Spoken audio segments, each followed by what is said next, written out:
We are Baltimore. We are Ohio. The Indians offense keeps rolling at home, led by the big three at the top of the order.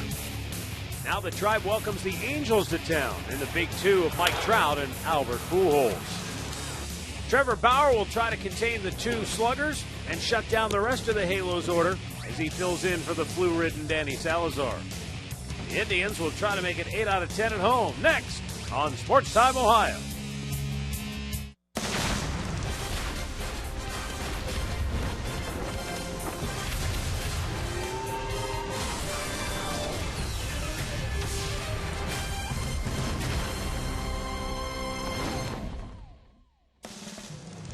The weekend is finally here, and in downtown Cleveland, the Indians welcome in the Los Angeles Angels for a 3-game weekend series.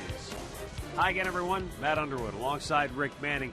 It took a long time, but the Indians' offense has finally hit its stride here at home. And, Rick, you go back to that series against Kansas City. They lost. They were on the verge of getting swept, and yet they knocked Kansas City around 12-1 in the series finale. They've been a different team offensively ever since. It's almost been like a light switch, but I mean, you can focus on one point of the lineup. The top three guys have been outstanding, especially in this ballpark in the last 9 games. They have at least 10 hits in every game. The thing I like about what they're doing right now, with 2 outs, they've scored 20 runs out of the 38 runs.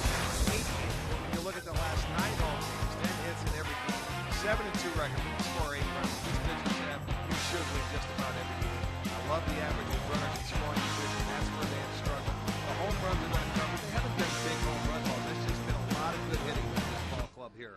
With the Angels coming to town, you think about Mike Trout, one of the best players in the game and certainly an MVP candidate this year. But you look at his numbers in August, and he has really plummeted.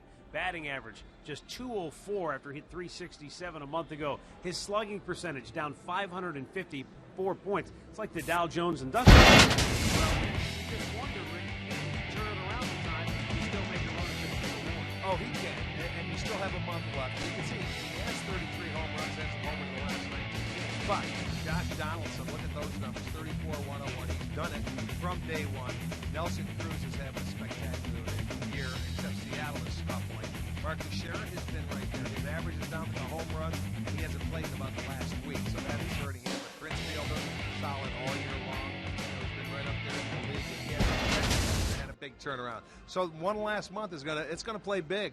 You just kind of get the feeling if Donaldson and the Blue Jays can wrestle the East away from the Yankees and the Orioles and company, he might be your AL MVP, especially if he has a big hand in it. Here at Progressive Field, it's the Indians and the Angels, and when we come back, Andre Knott will update us on Trevor Bauer stepping in for the ailing Danny Salazar. Cleveland Indians baseball is brought to you by WB Mason, the official office supplier of the Cleveland Indians. By McDonald's, I'm loving it. By your local Toyota dealers. Visit buyatoyota.com. Toyota, let's go places. And by the injury lawyers at Elk & Elk, proud sponsors of the Cleveland Indians. Call 1-800-ELK, Ohio.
And a beautiful evening here at the Ball Yard as the Indians welcome in the LA Angels. Tribe 60 and 66 now on the season. They moved into third place in the AL Central. So a change-up for the Indians, if you will. Danny Salazar was supposed to pitch. Trevor Bauer is now pitching. Let's go down to Andre Knott to find out what happened. A change-up is a good way to put it, Matt. What's going to happen basically tonight, Danny Salazar, who caught a virus earlier in the week, will not pitch tonight. He will pitch on Monday in Toronto when the Indians begin their 3-game set with the Toronto Blue Jays. But with the day off yesterday, everyone just moves back one spot, and you'll have tonight Trevor Bauer on the mound for the Indians. Tomorrow you'll get Corey Kluber, and we'll wrap this thing up with Josh Tomlin on Sunday. For Bauer at this point in time, though, he likes pitching as soon as he possibly can. He likes what it came out of his start in New York. He feels like he's more of himself in his final start in New York, and he's happy to get right back out here. Corey Kluber, same way. He goes, look, it doesn't change who I am or what I am. I'm going to go out and just pitch. So hopefully we get the best from Bauer tonight, and then on Monday you get back Danny Salazar. Well, that's really, I don't think, a problem. They're not pitching early rest. Everything's fine after yesterday's off. They go get them, guys. So everything's normal. So Trevor Bauer gets the assignment here tonight, trying to even his season record on the year at 10-10. Meanwhile, the Angels come to town trying to save their season. They have suddenly fallen to third place in the AL West. They're a half game behind Texas now. Anaheim really struggles on the road, 26-35 this year away from Southern California for Mike Scioscia's ball club. And there's no mystery for the Angels to thrive. They need Trout and Pujols, but it's tough to rely on two guys. And, you know, like the Indians, they need some help in that offense. You know, when you look at the wild card, the Yankees in first by 4 games. Texas has moved ahead of the Angels, but they're only a half a game behind. And as we say all along, that last month of the season, you get into your division. You're going to have to play well in your division to win it. The Angels are 28-23 in the division. You look at Texas, they're 20-29. And Houston has been good all year. They're 28-23 as well. So the Indians have taken the field. We'll take a look at Mike Scioscia's starting lineup tonight, brought to you by Toyota. Cole Calhoun in the leadoff spot, followed by Mike Trout and then Albert Pujols. David Murphy, the old Indian batting cleanup. C.J. Cron is going to DH and bat fifth. Eric Ibar is the switch-hitting shortstop, the batting sixth. Then it's Carlos Perez, Caleb Cowhart, and Grant Green batting ninth. 24-year-old Trevor Bauer on the mound. He is going to be our Northern Ohio Honda starting pitcher for the night. Bauer on the year is 9-10. He's coming off a start against the Yankees where he really settled down. He went 6 1/3 innings, gave up 2 hits and 1 run in that start. He did walk 6. That's the one concern, but they didn't come around to score. 7 strikeouts in that ball game. It was the second consecutive game he has not allowed a home run, and that's the first time that happened since mid-May, May 14th through the 19th. But he has pitched better on the road than at home. He's 4-6 here with an ERA of 6.07, and he's making his first start this year against the Angels. Last year he beat them. He was 1-0. He went 6 2/3 innings. Let's set the defense behind him. Brought to you by Jeep. It'll be Brantley in left. Aviles gets the start in center. Sands is over and right. Urshela at third. Lindor at short. Kitness is at second. Santana at first, with Gomes doing the catching. Adam Hamari has the plate. The crew chief, Larry Vanover, is down at first. Brian Knight at second. Vic Carapazza will be your third base umpire. Our window systems, game time temperature will be just 71 degrees. Cloudy conditions and a light breeze appears to be blowing in from right and right center field.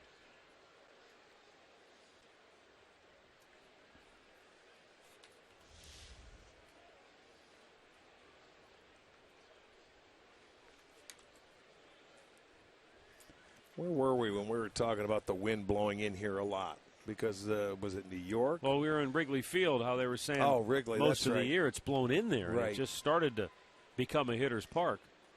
Yeah, they were taking advantage of it. Yeah. Cole Calhoun looks at a strike. We're underway.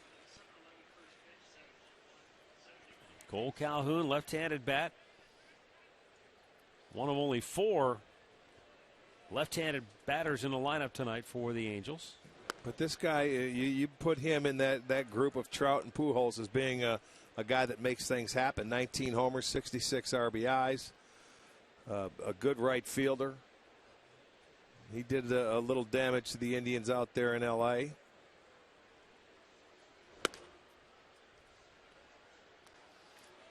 Two balls and a strike. Fastball command for Bauer early. That's the key. The reason why he pitched so good against the Yankees was a lot of fastballs and the curveball. Although his control was a little erratic, he settled in. Out of play.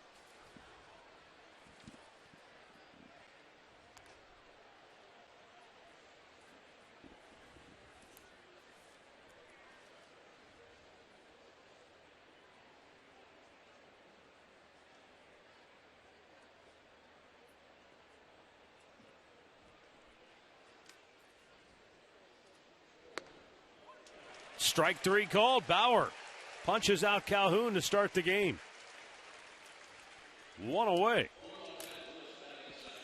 Well, it's a fastball. It's up. He rides the fastball upstairs. This one had a little comeback, and that's the one pitch that he used in New York very successfully to left-handed hitters was the comeback fastball in the inner part of the plate. That one started up and stayed up, but it was a good pitch, and Calhoun couldn't pull the trigger.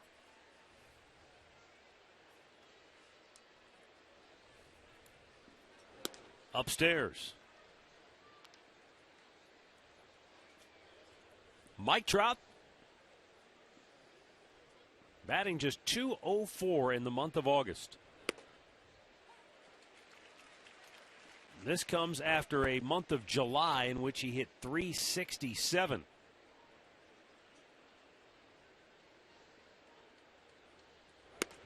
Mike Scioscia is trying to calm everyone's fears by saying, look, our whole team has struggled through August. I don't think it rests on any one man's shoulders.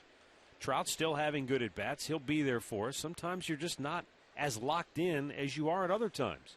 He said there's no deeper layer to any of this than what you're seeing. This is the best player, one of the, if not the best player in the game. He's right up there in the top 3. He's not Superman. He wears down. You get tired mentally, physically.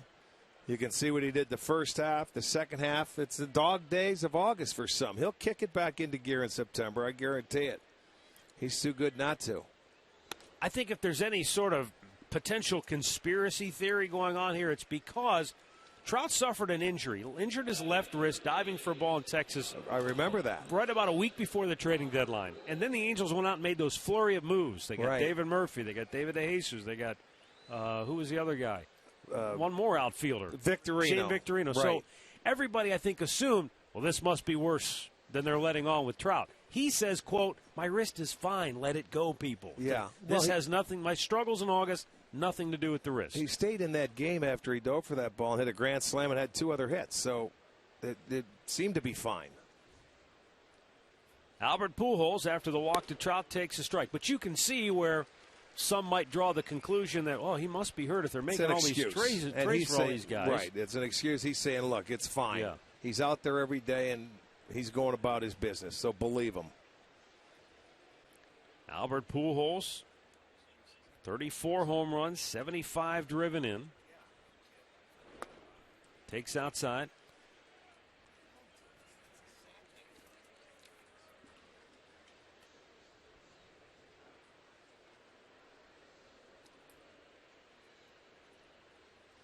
Last year, Pujols played in 4 games here at Progressive Field. He went 6 for 18 with a homer and 6 RBIs. Runner goes and the ball fouled back out of play. Well, they start the runner. Pujols liked the pitch, and he swings at it. Keys to the game brought to you by Wayside Furniture. Control Trout and Pujols, or at least try. And the Indians try to get 10 hits in their last 10 home 10 games. squared. I like it.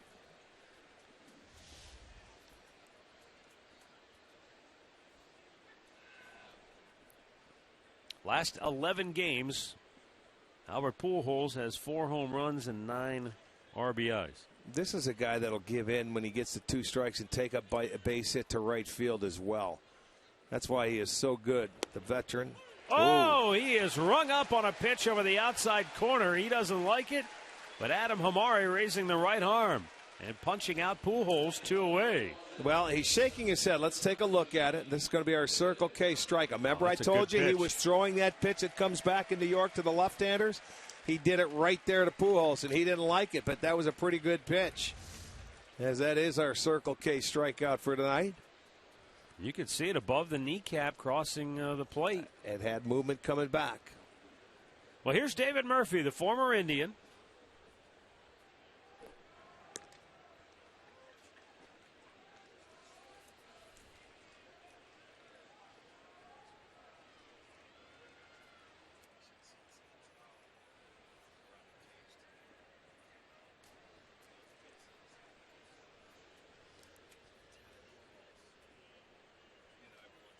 Runner goes, pitches up, throw down. Oh, they got him. A beautiful throw by Yan Gomes on the money as Lindor tags him out to end the inning.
Andrew Heaney on the hill for the Angels. Let's take a look at the lineup he'll face tonight. For the Tribe, under manager Terry Francona, brought to you by Progressive Insurance.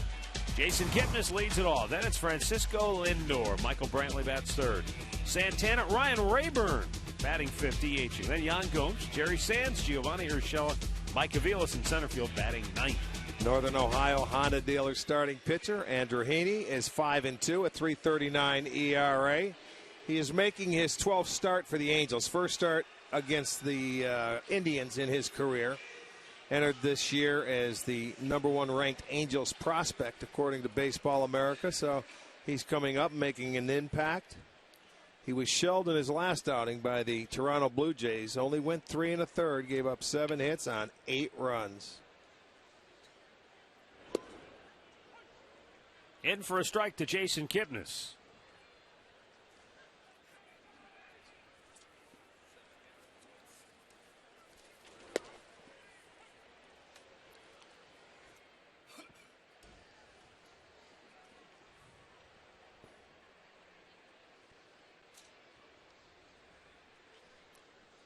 Two quick strikes on Kipnis and a foul back.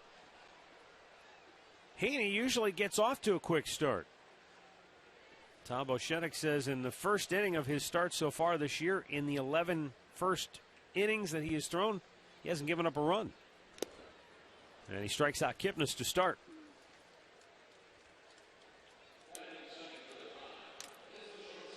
Our stat of the game is brought to you by Buick.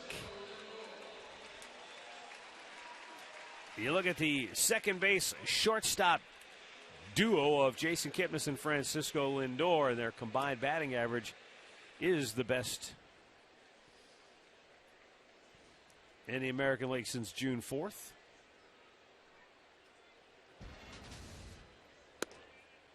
Lindor looks at a ball up and away.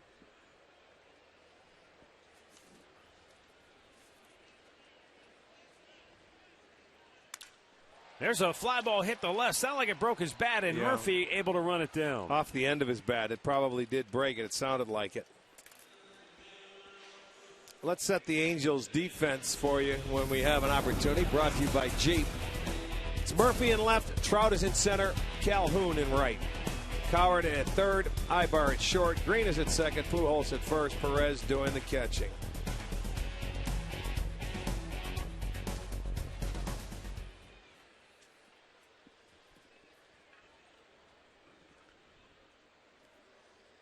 Opposing hitters are now just 3 for 37 against Heaney in the first inning of play this year. So he's done a good job of getting out of the gates quickly.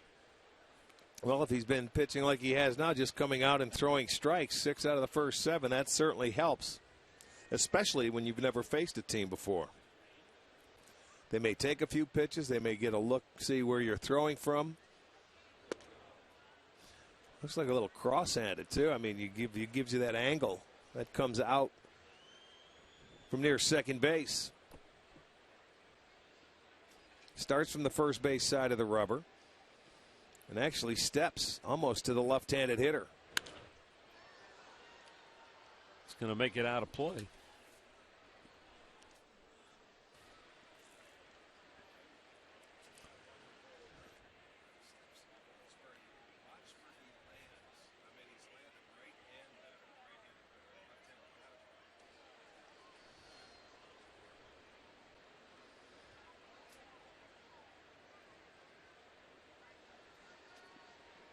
Now the 1-2. Yeah, that's what happens. It's tough to pick up off him from a left-hander. He almost got Santana in the on-deck circle. Well, he's moving away. He's moving back to the on-deck circle. You see it's coming at you right here. It's inside, and it has some sinking motion coming back into him. Brantley just fouled it off to stay alive. Santana went back to the on-deck circle. He was trying to edge his way closer to the plate. Low and away, 2-2. Seriously?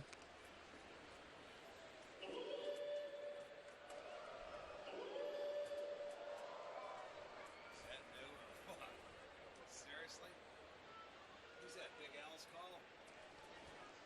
And the 2-2 to Michael is a chopper foul. Last December, Andrew Heaney was a Miami Marlin. He was traded on December the 10th to the Dodgers. And that same day, the Dodgers turned around and spun him to the Angels for Howie Kendrick. How about that? I wonder if he even got a blue hat. There's a chopper. I always often wonder in situations like that if the agent is kind of clued in as to what's going on. If the 3-team deal is already in the works, if they tell him. I would think it would be for most part. I would think it's all worked out prior to it. Hey, Mom, I'm a Dodger. Never mind. I'm an Angel now. I'm calling you right back. I'm still in L.A. That's the good thing, Yeah. but I'm red, not blue. The 2-2. Lifted, foul, again, out of play. So Brantley's making him throw a lot of pitches here. Well, that's a good thing. See, that's the kind of hitter Michael is. Never facing this guy before. At least he's getting a look at what he has to offer, where that arm angle's coming from, which should help him in his future at-bats. The 2-2. Down on the dirt. When you were in the minor leagues, did you ever play in Oklahoma? Was that ever? Oklahoma City, yeah. Okay, that's where this young man's from. Okay. So if you're in Oklahoma City, would it be better to be a Miami Marlin or an LA Angel? For travel purposes, what do you think? Oh, from Oklahoma City? Yeah. Both the same. It doesn't matter. Long way from either one. Yes. Chop foul. This will be the 11th pitch of the at-bat coming up here. Oklahoma City, wow. You're stuck in the middle. You could ask that same question about New York or the East Coast, New York or Boston, or New York or New York. Andrew Heaney into the line and the pitch. Brantley shoots it to left, but Murphy makes the catch. It's a 1-2-3 first, though Heaney had to work for it against Brantley. No score after one.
No score.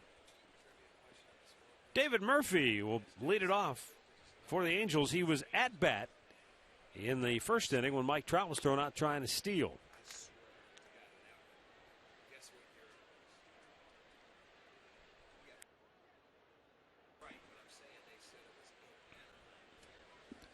From the category of it's not just Trout and Pujols, you look at the Angels' numbers. In July, they averaged 5.5 runs a game. You're going to win a lot when yes, you have you will. 5.5. Team batting average was .274. That's outstanding. Yeah. In August, a run and a half less per game, 3. Well, every team. Actually, 2.5. 2.5 less. I think every team but the Blue Jays have gone through it. Murphy sends a high drive, deep right field. Back is Jerry Sands on the warning track, makes the catch. So David Murphy denied. That one a little too high. I think that wind knocked it down a little bit. Kia in the driver's seat. You look at the Indians at home. Since July 29th, they've gone 7-2, and they've outscored the opposition by 39, best in the bigs. Angels on the road during the same time have lost 12 out of 15. They've been outscored by 32. Well, they have really scuffled. You know, on the road, as was mentioned prior to this game starting. Their batting average is down 55 points as a team from a month ago. So that leads to less opportunities, especially if you're not drawing walks. Urshela easily throws out C.J. Cron, 2 away.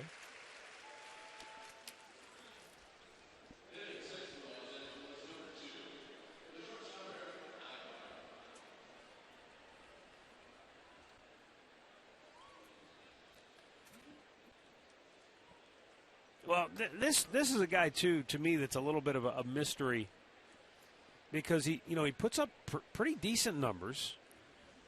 You know, he's the kind of guy that seems to make things happen, at least in the limited times when the Indians play the Yankees. Well, you know what the problem is this guy, now they have him hitting 6. They want him to drive in runs. He's a top of the lineup hitter or hit him down 9th in the American League, and he makes a lot of things happen.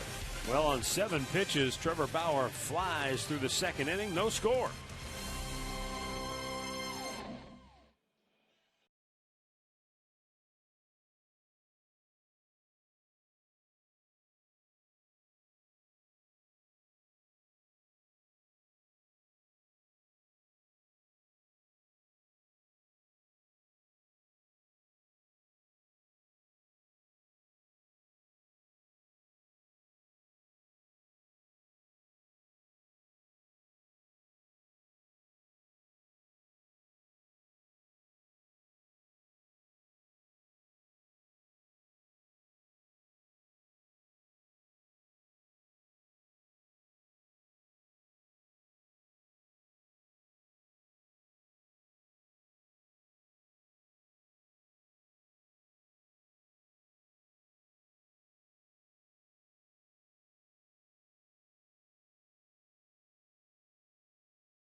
half, it will be Carlos Santana, Ryan Rayburn, Yan Gomes due for Cleveland.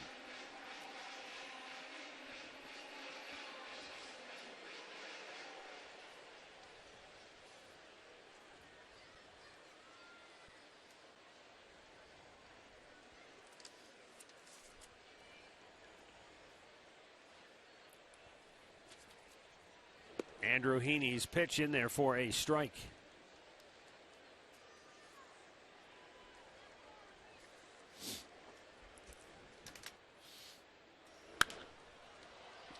High fly ball, right field, drifting back Calhoun. Right in front of the track, one away.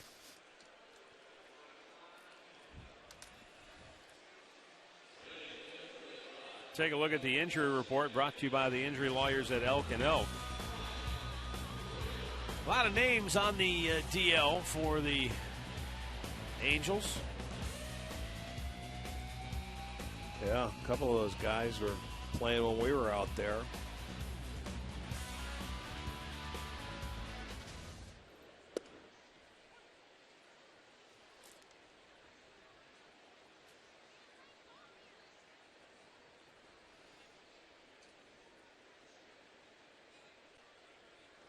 That ball's hit hard, left center field. That's in the gap for Ryan Rayburn.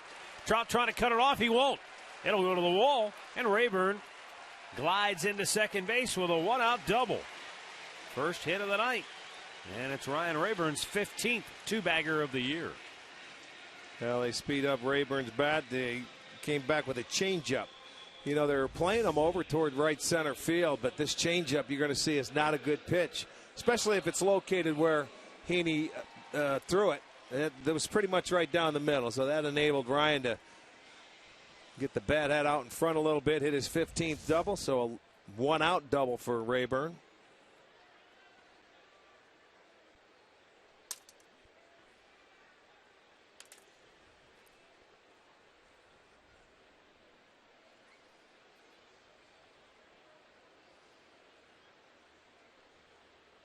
Yan Gomes takes a strike outside corner.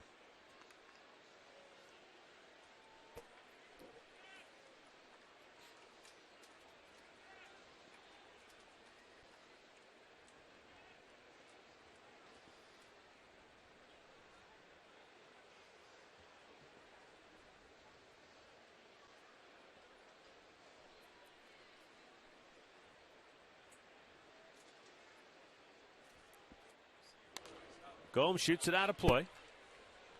Well, you were almost dead on when you said Oklahoma City. You know, what would be closer, the Marlins or the Angels?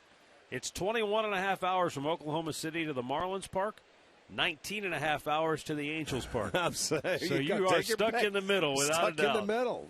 Doesn't matter where you go from. You can go from any part, any corner of the country. You are dead center. Fouled off. But guess who his favorite team was growing up as a kid? I'm going to say Atlanta. The Cleveland Indians. No way. How did that happen? Well, that AAA team, well, they weren't there then. No. That's for sure. Just think probably as a youngster, the Indians had some pretty good teams, maybe just latched on. I mean, Oklahoma City, like you said, you're not. Where do you get TV-wise? I mean, maybe the Rangers? Yeah, that would be the closest, yes. Yeah. Ground ball to third, and it's on the dirt for Coward. He looks Rayburn back and throws out Gomes for out number 2. That would be a good call, the Rangers, yes. That's of course, his other favorite team was the Oklahoma City Thunder. Well, yeah, well, I can see that. Big Kevin Durant and company. Well, they've always had a AAA team in Oklahoma City, and that is the Rangers' AAA affiliate now.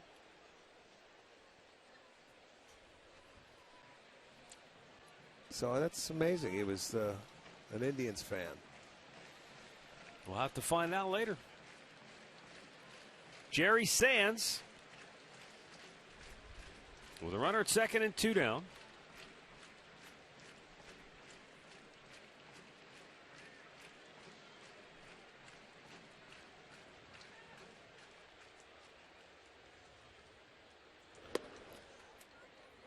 Just missed in off the plate. The 2-out hitting has treated the Indians well of late. They've scored at least one 2-out run in 8 consecutive games. That's their season best streak.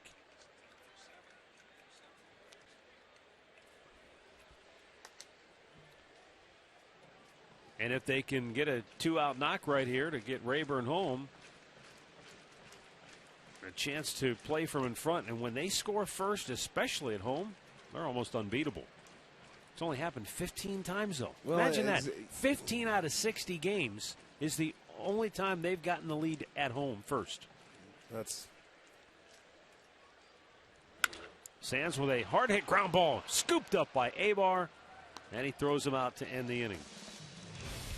No runs, a hit, and a man left. We played 2, no score.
Third inning here in Cleveland, and we have a scoreless game. Bottom third of the order due up for the Angels. Well, the thing I like right now from Bauer, 2 innings, 22 pitches.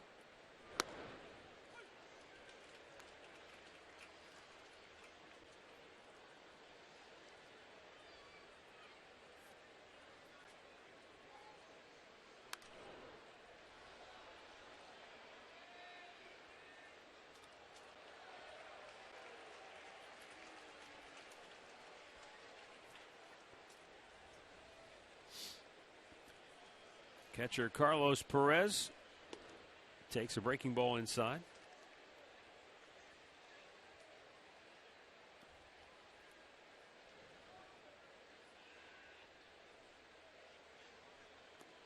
Hank Conger and Nick Tropiano went to Houston this past off season in exchange for Carlos Perez. Originally began his career in the Blue Jays organization.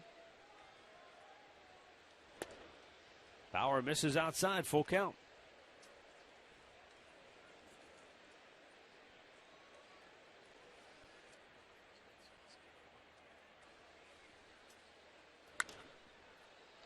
Right side foul, out of play.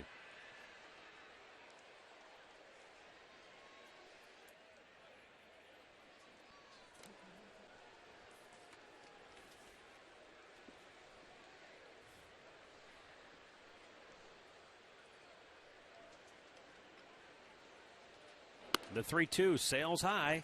Bauer has walked his second, and the Angels get their leadoff man. Well, get live Indians baseball all season long with MLB.com at bat on your smartphone or tablet. You can stay connected with live radio broadcast, stats, breaking news, and more. Download MLB.com at bat, the #1 app for live baseball.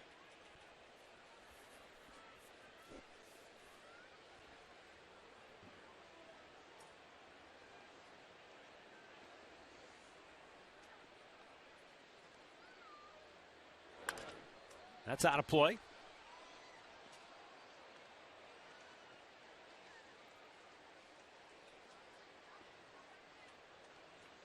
Caleb Cowart is a Georgia native, and he was the Angels' first-round pick 5 years ago.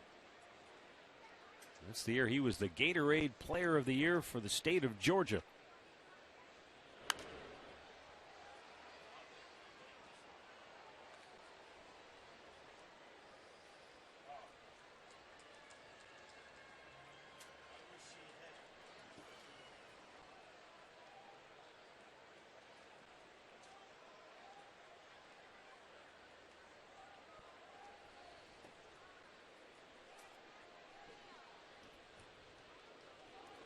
Good block by Gomes. A ball that bounced That was like way out in front of the plate. Self-defense there. He had to turn sideways, and it almost looked like it hit him up towards the right shoulder. Watch how this ball spins back. Got him right in the right shoulder where no protection. He turned and trying to smother it. Did a nice job to keep it in front of him.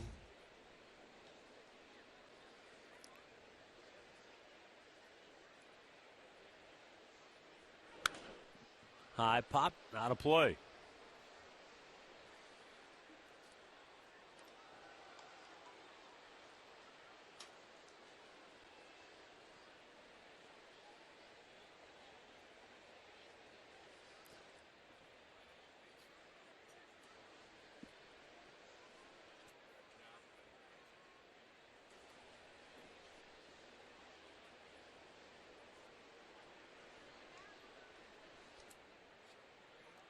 Now the 1-2. Breaking ball in it. Ball that just dove into the dirt. He almost chased after it, but held up.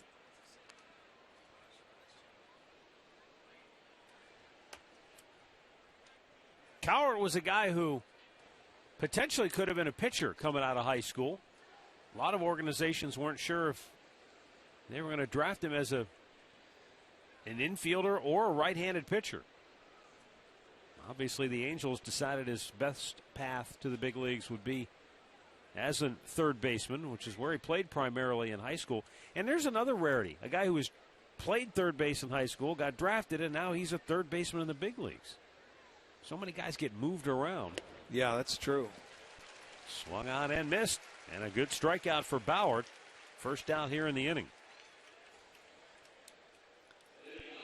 Let's go down to Andre Nado, who has more on Trevor Bauer coming off that start against the Yankees. You know, Trevor Bauer told me after that start versus the Yankees, he goes, look, I know I've had some issues and problems in my last 3 starts. He goes, but at least I eliminated one of them. And that was not giving up the home run ball in Yankee Stadium, something that was a concern. Now, he said the walks, and you guys remember this. He told me earlier in the year, he goes, well, walks don't concern me. Yeah. Well, now that he leads the league in them, he goes, they do concern me, and I've got to get them down. He goes, they didn't hurt me in this game. He goes, but if I can eliminate those 2 things, he goes, I think I can be a decent pitcher.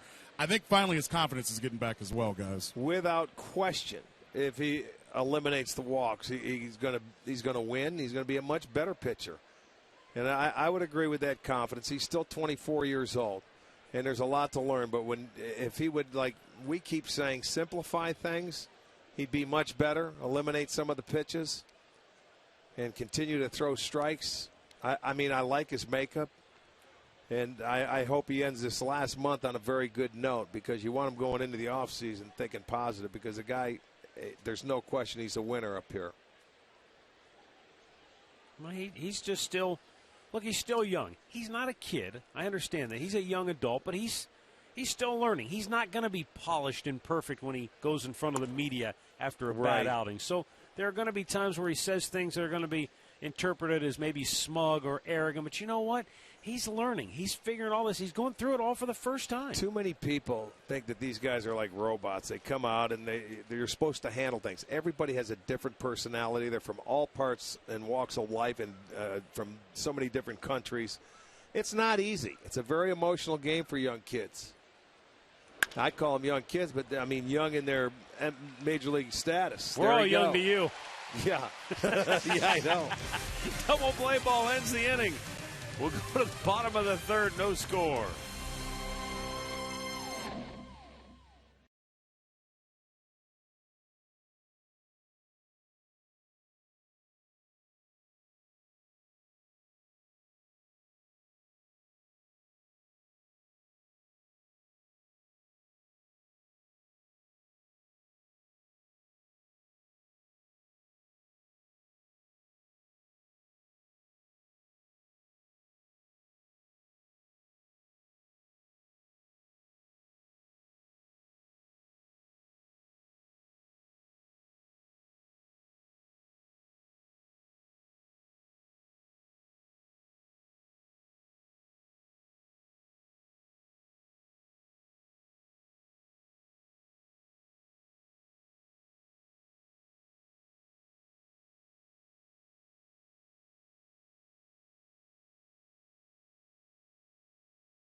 Friday night to stay tuned later in the game for Miller Time, brought to you by Miller Lite.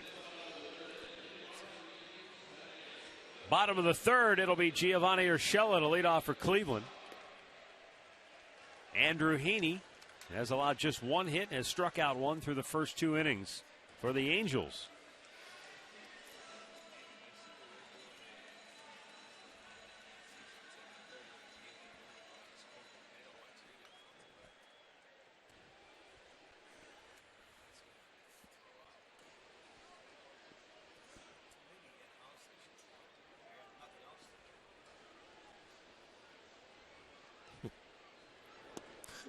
In there for a strike. It was Urshela who broke the Angels' hearts in Anaheim back on August the 4th when he clobbered a 2-run homer in the 12th inning, accounting for the only 2 runs of the game, as the Indians would win it 2-0. Yeah, that's where we felt from the 7th inning on and late. With runners in scoring position, he was playing very well at that time, Urshela was. Right back up the gut. He might have hit the bag or skipped right over the top of it. Second hit of the night. Indians get their leadoff man aboard for the first time. Well, down 2 strikes on him. Put the ball in play. He gets a ball down in the zone. It's right under the glove of Heaney. Let's see if it hits it. Does it? Boy, it was close. Yeah. It's hard to tell. It took something. It took a jump up. Well, here's Mike Aviles getting the start in center field tonight and batting 9th.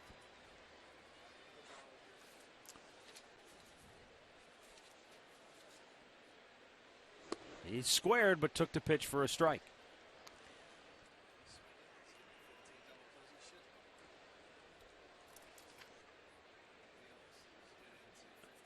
Mike has 8 hits in his last 31 at-bats.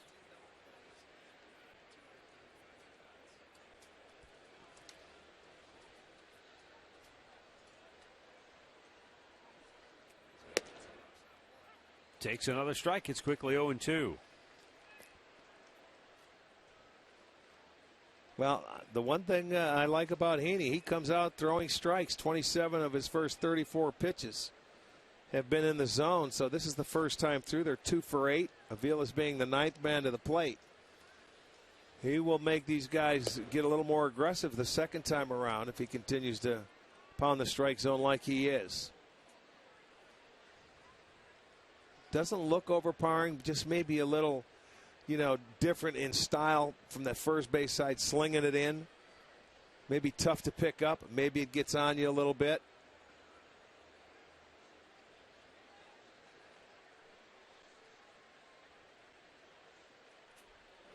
Fouled right back.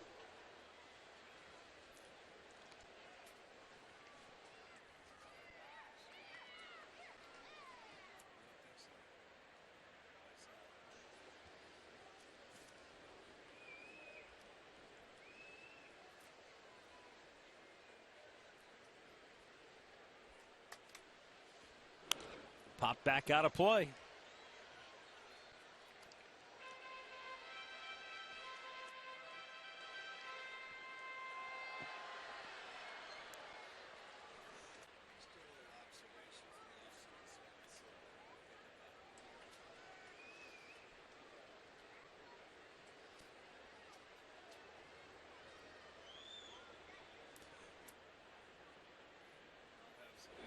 Down in the dirt, nicely blocked by Perez, keeping Urshela at first base.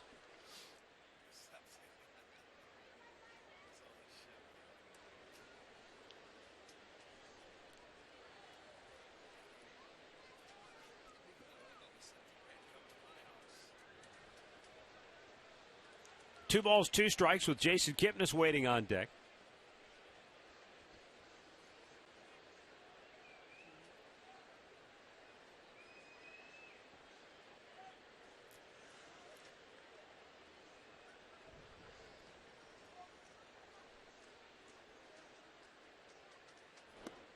Yes, He did, says home plate umpire Adam Hamari. And that's the second strikeout for Heaney. 1 down here in the 3rd. Chase the breaking ball. Our great clip of the game from Wednesday, Jason Kipnis continuing to hammer the baseball. In his last 3 games, he's got 6 hits. Against Milwaukee, he went 5 for 9 with a double, homer, 5 RBIs, 4 runs scored. Well, he's Mr. 3-hit games, 17 of them on the year. Leads the league in batting average, second in doubles behind his teammate Michael Brantley. He's got 35 of them, Brantley with 38.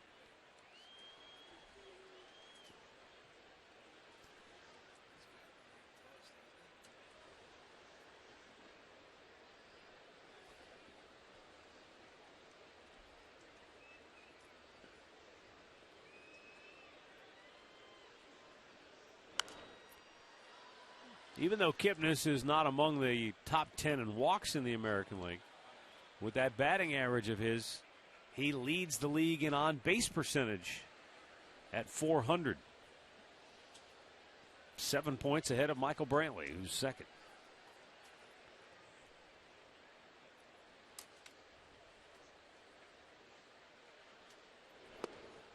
Just a bit outside.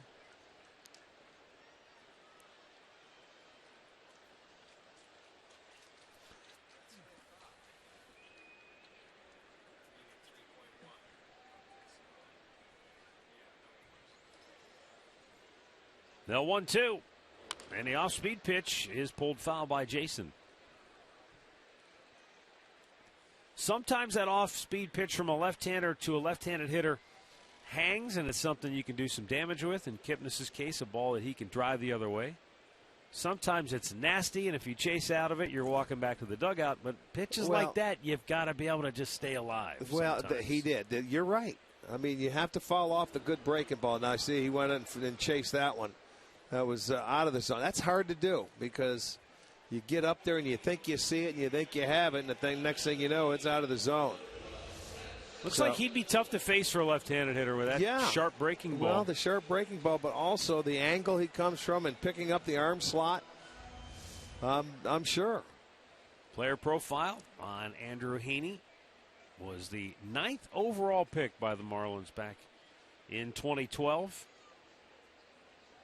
His first 6 starts this year were almost spotless. Yeah, they won. The Angels won them all. That he started. He went 5-0, so not too shabby. And when he was traded from the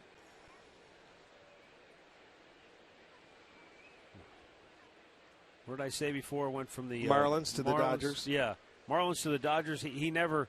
I mean, it was like moments later when the Dodgers spun him. So he not only did he not get a Dodger cap, he didn't even speak to anybody from the Dodgers. I'm sure it was. So it was quick. It was a deflection.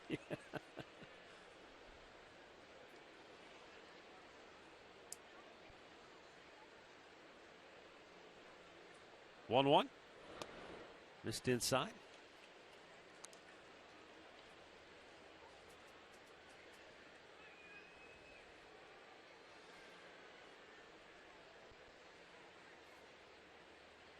Francisco Lindor batting .387 in the month of August.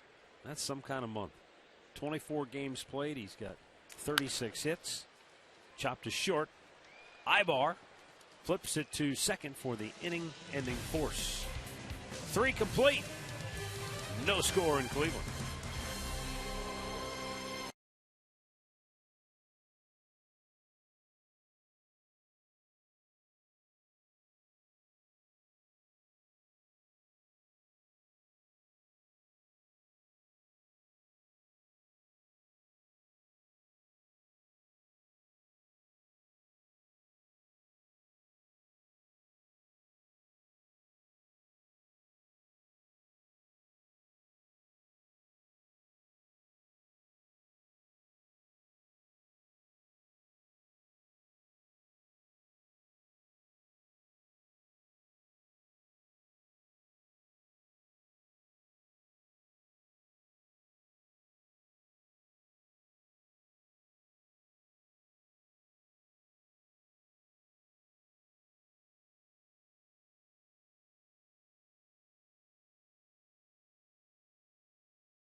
fourth inning here at Progressive Field.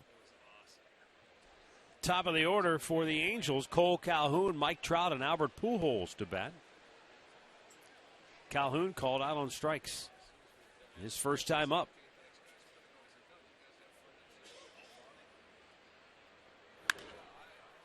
High and fouled on the left side, out of play.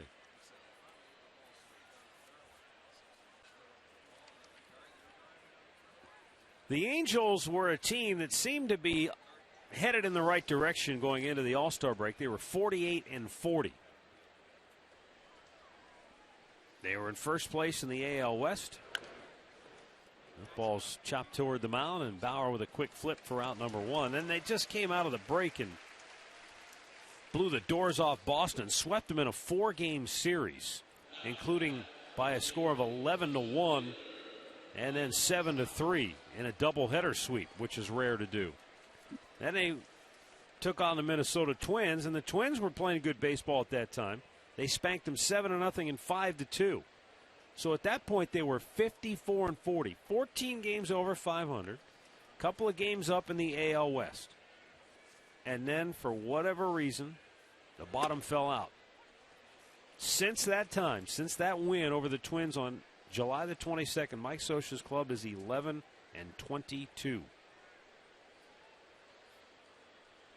Whether or not they can right the ship remains to be seen, as Bauer flips to Santana for out number two. Well, get your Yan Gomes jersey, courtesy of Sherwin-Williams. Tomorrow night, the Indians, the middle game of this series with the Angels before they head out on the road. You're going to enjoy post-game fireworks as well. It's presented by Brilliant Electric Sign Company. Just go to Indians.com for your tickets.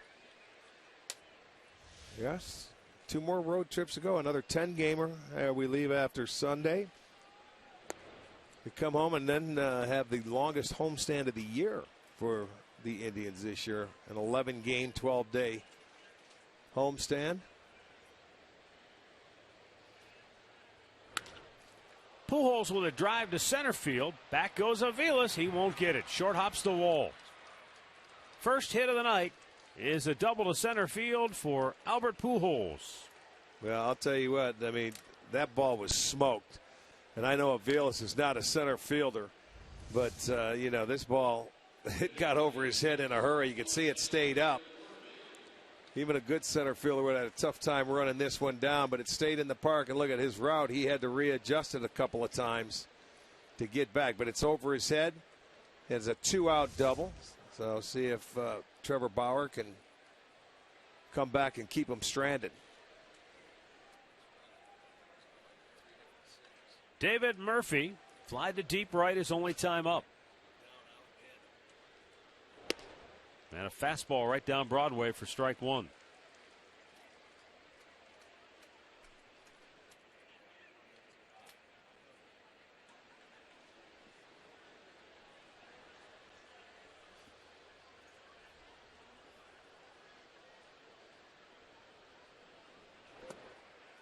Did he go? He did.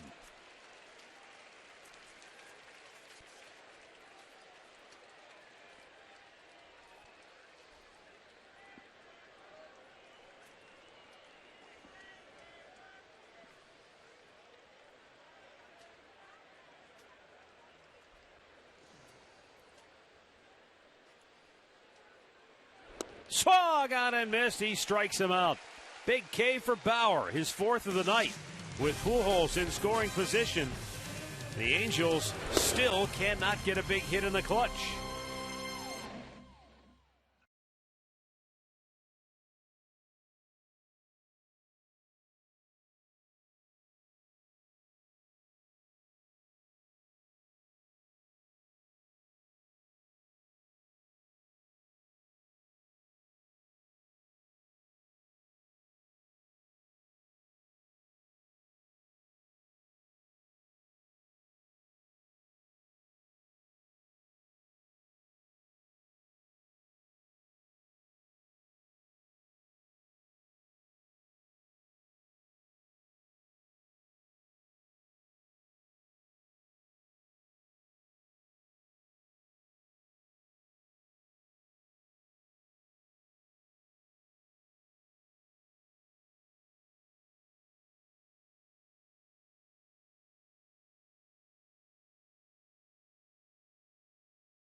strongest fan photo to us right now using the hashtag STODataStrongFan for a chance to have one of your pictures shown during our telecast. It's all courtesy of T-Mobile.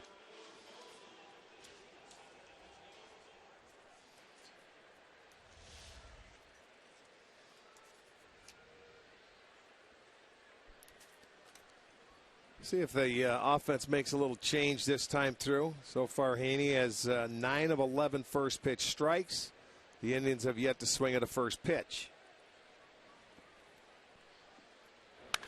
Brantley bullets one inside the bag at first, out into the right field corner. Calhoun chases, digs it out. He launches one towards second, but not nearly in time. It's a leadoff double for Michael Brantley. His 39th two-bagger of the year, leads the league in that category. Well, he had an 11-pitch at bat in his first AB, and he didn't spot him anything. He was ready for it. I figured with as many pitches as he saw in that first at bat, if he's going to try and get ahead again, you got to be ready. Michael hits a double. There you go. Now make him make an adjustment. Very good.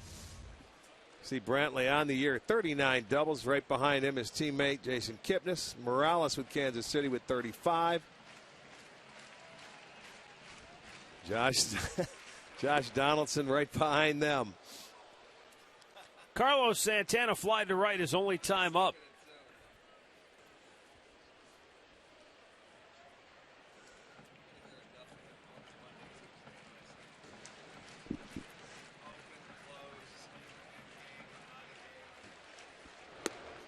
From a productivity standpoint, Santana has picked it up a little bit of late. He's driven in 14 in his last 19 games.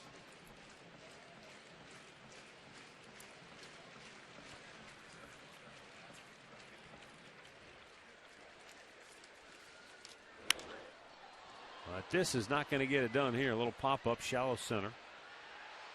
A collision, mild as it was, between Ibar and Trout. Ibar hanging on for out number one. Well, you know, it was out there enough where Trout probably couldn't call for it. And Ibar was out there, and there he is. He's starting to call for it, but Ibar's not backing off. He figures I'm not deep enough. I can catch it. But I'll tell you what, if I was Ibar, I'd move because I wouldn't want to get hit by that guy. You're going to lose. You're going to lose the battle. You're right. Look at him. He would be some kind of running back, wouldn't he? 1 on, 1 out for Ryan Rayburn. Well, it's that time of year. The high school football season kicks off tonight. We'll have a ball game coming up after our coverage here tonight at 11 o'clock. Yeah. Is our boy Frank doing it? Yeah. Yes, he is. We had a chance to see him yesterday. Yeah, Frank and Jeff Phelps and Ryan Cavanaugh are on the scene. Rayburn awaits the 1-0 pitch. A turn towards second, nothing doing. High school football road to glory. It's Brunswick and Highland. And all the action comes your way tonight at 11. Good matchup. Highland, very good program. Got a brand new football stadium. You'll get to see that as they unveil it tonight against Brunswick. The 1-0. Just a bit outside.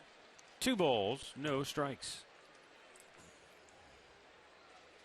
Yeah, Frank Stamps played in the Indians golf outing they had yesterday. And matter of fact, he played with a team of, he was telling me, 30-year-olds that could hit the ball a mile. Yeah? Yeah, they came in, I thought it was second on the Devlin course.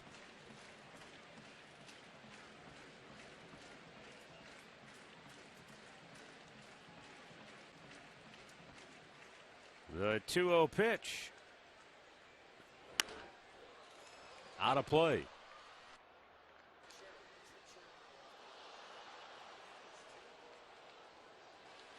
Yeah, Frank does a lot of work with golf in northeastern Ohio. First tee of Akron. Oh, nice. He's very involved in trying to get youngsters and kids involved in the game of golf. Yeah, the first tee, they do a remarkable job throughout the country. 2-1 pitch. Rayburn takes it inside. 3-1.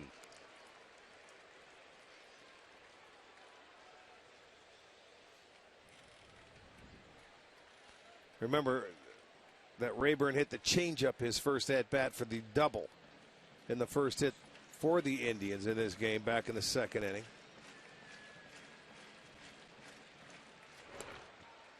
That one was low, and That's it's okay. ball 4. He was patient enough.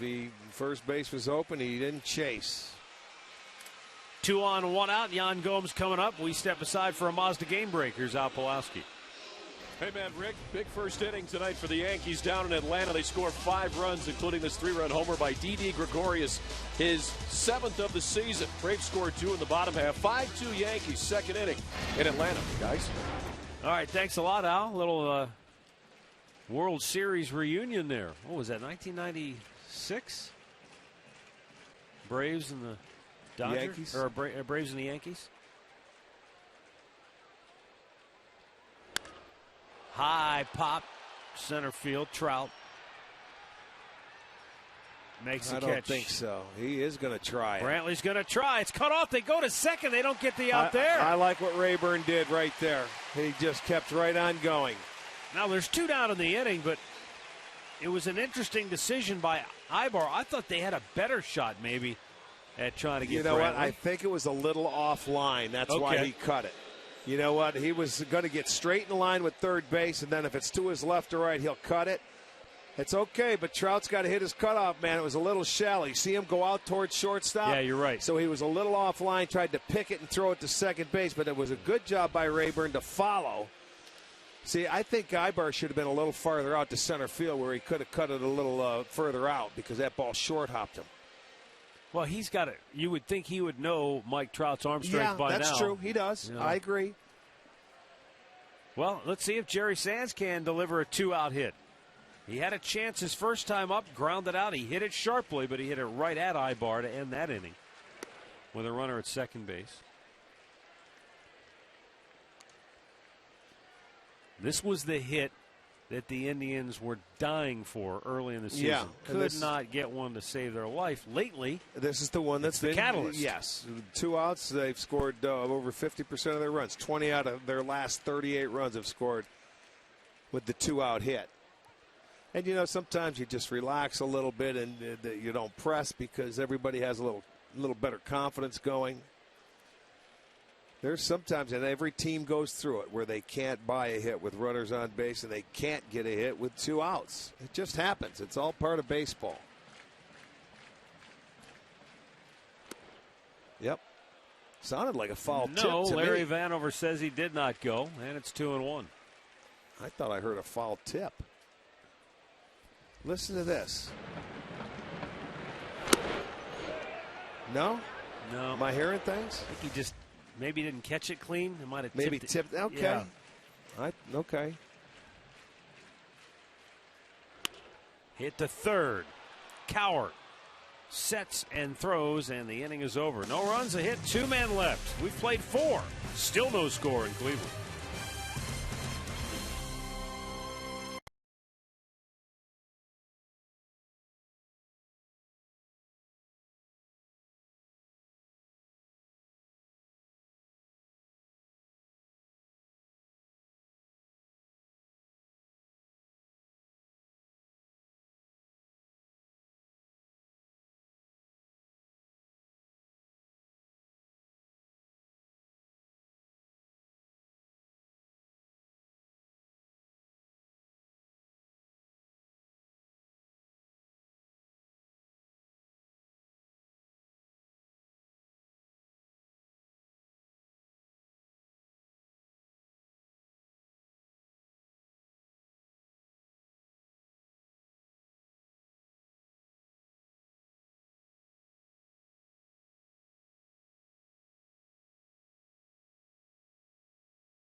the dealers. By the Cleveland Clinic. Call for an appointment today.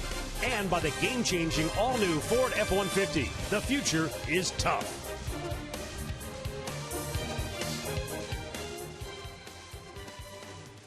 Well, we've got 4 innings in the books. The Indians have 3 hits. The Angels have just 1.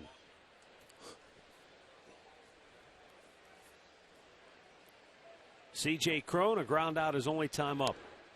48th pitch of the night for Trevor Bauer. 30 of them have been for strikes. 10 out of 14 first pitch strikes. And he's filling up the zone. Yes, he is. He has walked 2. In the 3rd inning, when he walked the leadoff man, he struck out the next hitter and got a ground ball double play to get out of it quickly.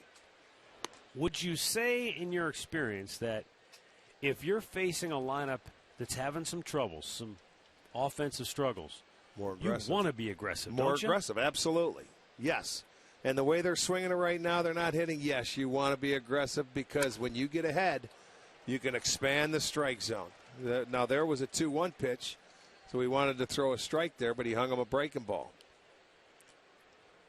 Second time tonight, the Angels have had their leadoff man aboard. You check it out on our Nissan pitch tracker. You see the breaking ball that stayed middle of the plate, even though it was 2-1. But yes, I would agree with you. When a team's struggling a little bit, you don't want to give them good counts. You get aggressive and expand their strike zone because they're the ones that want to hit, and they feel they need to hit. Try to hit their way out of it. Right. They don't walk. I mean, they're 10th in the league in walks coming into it. Now they have 347. Eric Ibar swings at the first pitch, pops it to center. There you go. Might be a tough play, though. At the end of the day, it drops in. How do you like that? Are you kidding me? And a terrible throw. Luckily, it's backed up by Gomes, so nobody can advance. Throw to nowhere. But holy mackerel, that ball was up in the air for a while, but I guess the outfielders were too deep to get there. Well, they had to be because Lindor couldn't get there. And, you know, that's, again, Micah Vilas in center field. I'm not saying he should have caught it. I didn't see where he was playing in the jump. Well, let's go down to Andre. You know, I talked to Mike about playing center field, and he told me, he goes, look, I've played all these positions. He goes, but the outfield stuff is still evolving for me. He goes, left field is the hardest. He goes, but you learned something. If you guys remember that Chicago game in center field where he was in late and there was a ball that was hit to the wall. Yeah. He said, I learned something on that play. He goes, run. He goes, you always hear people say run to the wall, then find the ball. He goes, I learned that night to do that. He goes, I like playing center field. He goes, but there's a lot more responsibility on me. And that's the one thing I've learned and I got to get better at. Well, he doesn't get the opportunity to really get better because it's just a spot start. This is only his 4th start in the major leagues in center field. You're not going to learn anything in 4 games, and they're not in a row. So it's really difficult for him. He's going to have to play a little bit deeper. And, you know, balls that are hit at you like a line drive like Pujols, it's not an easy adjustment to make. The other thing he said is when you're in center, you got to back everything up. Yeah. And he said that's the new thing for him. You got to back up everybody. You got to do a lot of running. You got to cover gap to gap because when you go out there and you stand in any outfield, you realize how much grass is out there, and you do have to back up the right fielder, the left fielder, balls that are coming up behind the second baseman, shortstop. A lot of responsibility.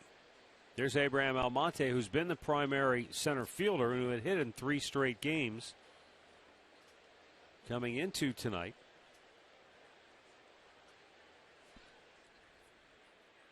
But the switch hitter has only 5 hits and 32 at-bats against left-handers so far. So he's off and Aviles is in. That ball's in the dirt and blocked by Gomes. Perez was patient on his first at-bat with Bauer and drew a walk. He doesn't seem to be trying to get out there and chase that breaking ball.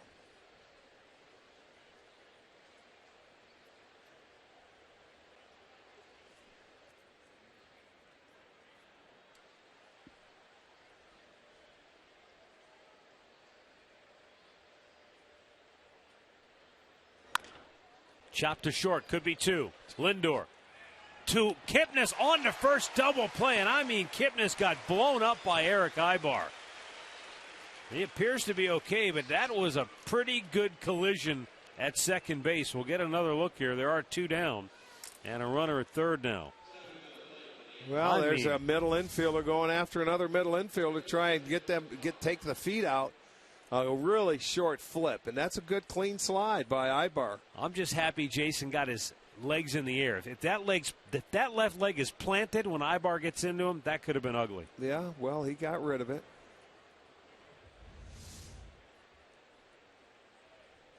That's the job as a base runner, is to get down there and try and take the feet away from a middle infielder. Now you know what you do. Yeah, I mean, people see that. Ibar's you do the same thing to him when he's at short. If you're an Indian, you go down there and slide hard to take him out. That's the way the game's played. It's a good, clean, hard slide. He was a half a step short from getting him to where he couldn't really make a good, strong throw to get the double play. Any closer, he might have tackled him. Well, yeah, he slid late, but you had to catch her running with Perez. Yeah. So, that's the difference right there.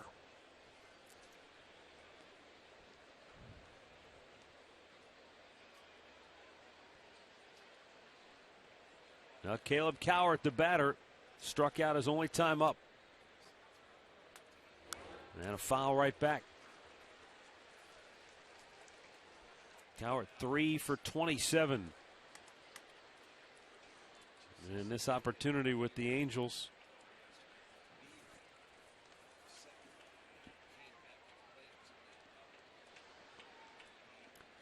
He started his big league career in an 0 for 14 rut. And then had 3 hits and 12 at bats. Breaking ball in the dirt. Again, blocked very well by Gomes. And when you got a runner at third base, throw that hook in the dirt. He's made a couple of those today to keep runners at the base. And this one really counts at third. But, boy, when he calls for it, I guarantee he's anticipating that pitch. So it's just reaction when it happens. He's not expecting a nice curveball down the middle. He's expecting it in the dirt, especially with 2 strikes. Another one. And again, he won't chase. No, he will not. Full count. At least on the 2-2 pitch. You never know on the 3-2. Hitters get a little more aggressive and they don't like to walk, especially young hitters. Well, he's laid off 2 in a row. See what they decide to do here on this last pitch. Here's the payoff. Up the middle, and it gets through, and a 2-out RBI hit gives the Angels a 1-0 lead. Well, he went to that curveball for the last 2 pitches, and then 3-2, you throw the young kid a fastball, and he got on it, and he hit it. So they get a 2-out base hit. They draw first blood, and that ball was pretty much center cut for him. Right down the middle. He took advantage of it, hit it hard, got a 2-out base hit. So Cowart with his 3rd RBI.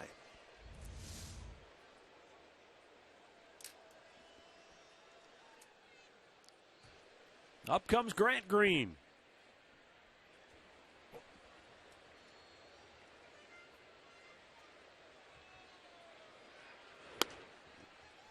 Grant Green is in his 4th stint with the Angels this year. Well, he was up and down again last year.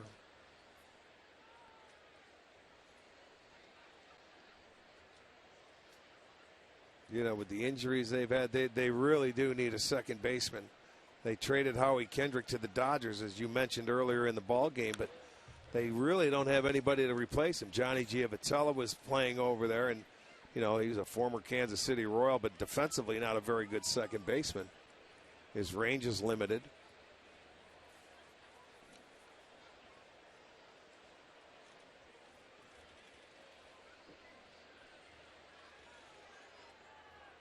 Green's played a little bit everywhere.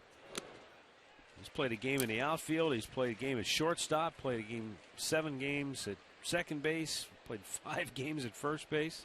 How many guys are turning into utility players that don't have an everyday position? I want you to play here, there, there, there. If you're going to be on this ball club, it's happening everywhere. Yeah, everywhere, not just here in Cleveland. Runner goes. Pitch is in the dirt. Coward with his first stolen base. Well, picked the right pitch to go on.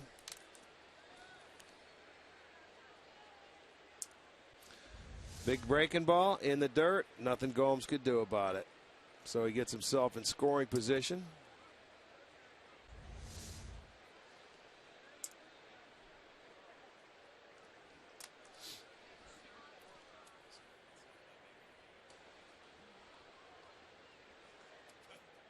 The 2-2.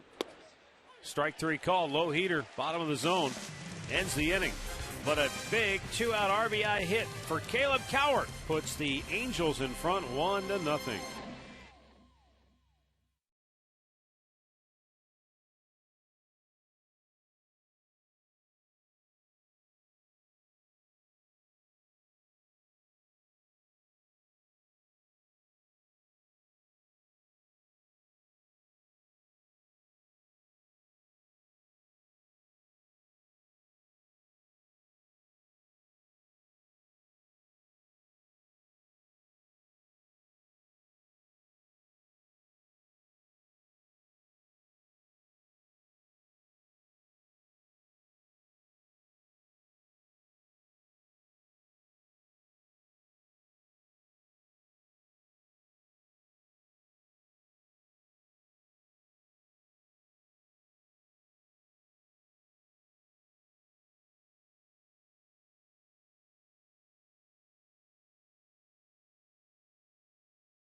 Tomorrow night by purchasing a promo pass for an additional $5. And a promo pass ensures fans get a jersey no matter what time they arrive at the ballpark. Just visit Indians.com for more details.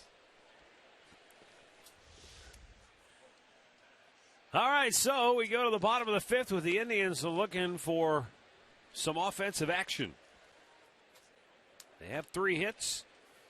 They've had a couple of runners get to scoring position, but have not been able to cash in. Andrew Heaney delivers, and Urshela pulls it foul. Yeah, golfs it out in front.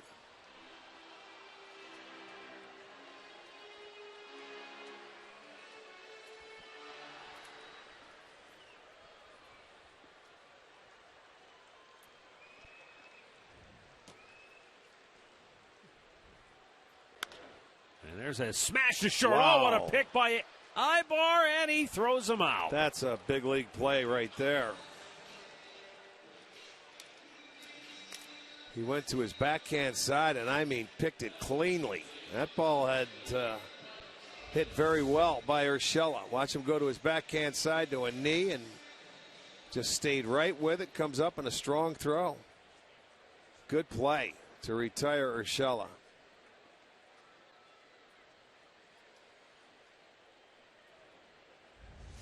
Mike Aviles looks at a ball up high.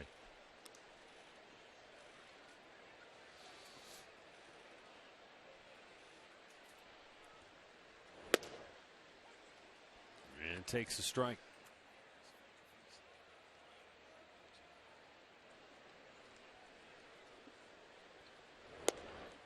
Missed outside, 2-1 to count.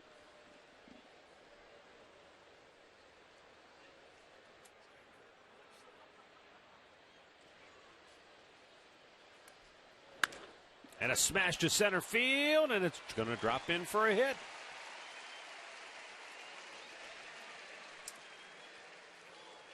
One on, one out. We go out to the district, and Andre Knott.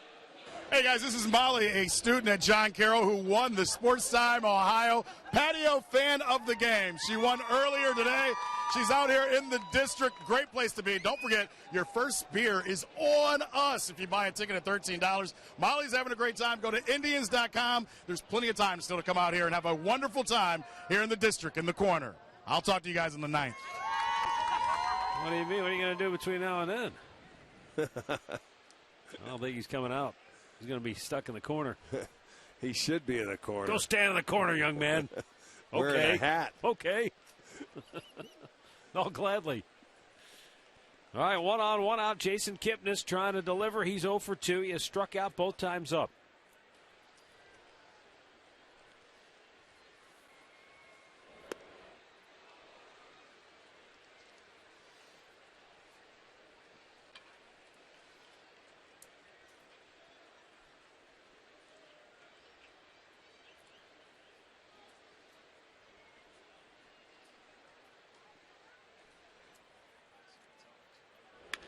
Right back up the middle. Green to Ibar on the first, an inning-ending double play. 5 complete. The Angels won, the Indians nothing.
As we go to the 6th inning.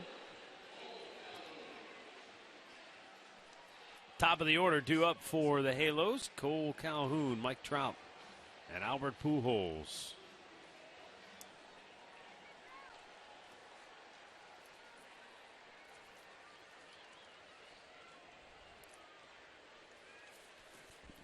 Cole Calhoun called out on strikes his first time up, tapped one back to the mound in the 4th inning. He was 10 for 23 coming in his career here at Progressive Field. Lifts one to right. There's Jerry Sands. 1 pitch, 1 out.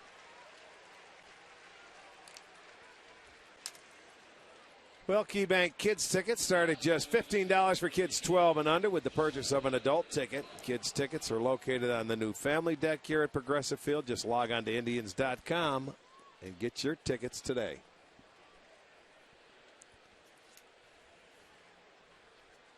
Up comes Mike Trout.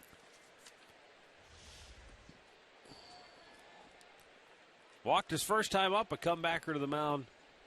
His last at-bat.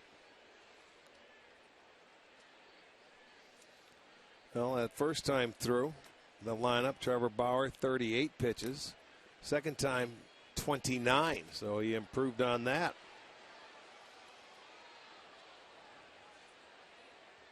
Although that's when second time through they got all the hits. They had 4 hits that second time through the lineup, though.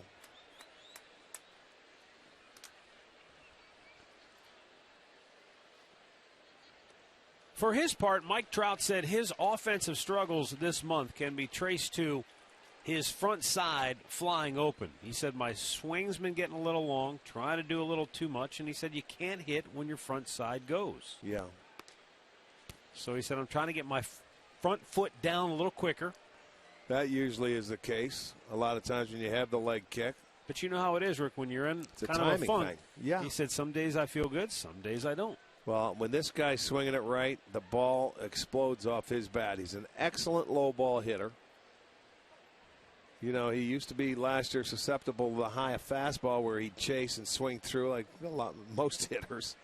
But, boy, the ball down, he hits as hard as anybody in all of baseball. Well, remember when we were in Anaheim, I don't know if it was the first game, one of the games of the series, every out he made was a line drive. I mean, blistered. And Bauer walks him for the second time tonight.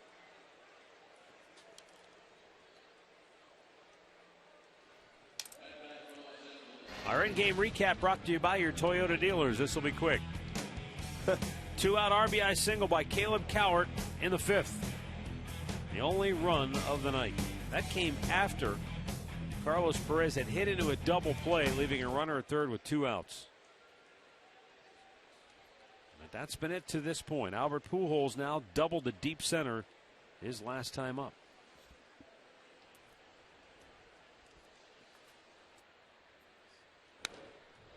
Fouled it right back. I think he felt that Bauer's upset he walked Trout, so he was going to try and jump him early in that at-bat and had a good swing.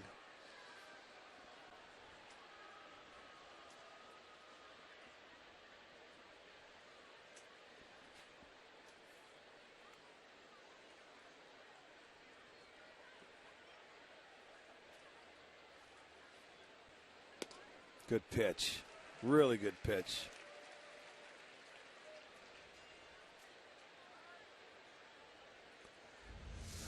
I mean, you go up there and he's looking for something out over the plate, and it's a nice fastball on the corner, up under the hands. He was certainly not looking for that.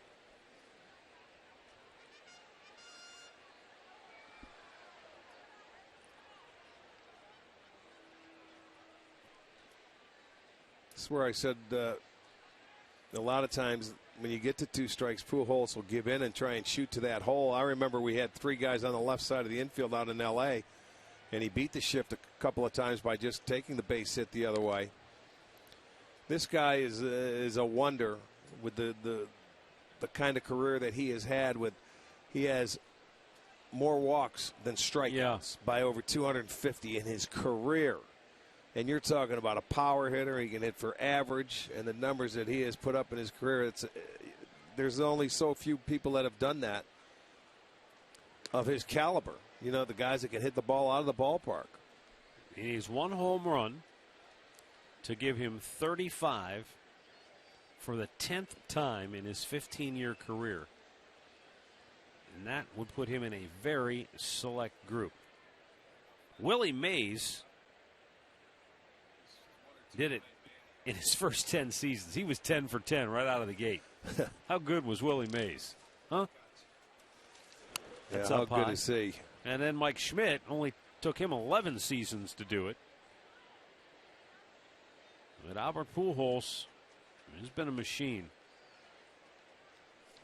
Well, and now he's 1 away from Manny Ramirez. Look at that, 1 away, the top 15. He's right there. And after Manny comes Reggie Jackson.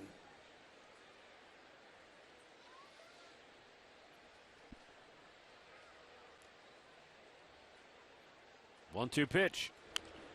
Pulls it foul.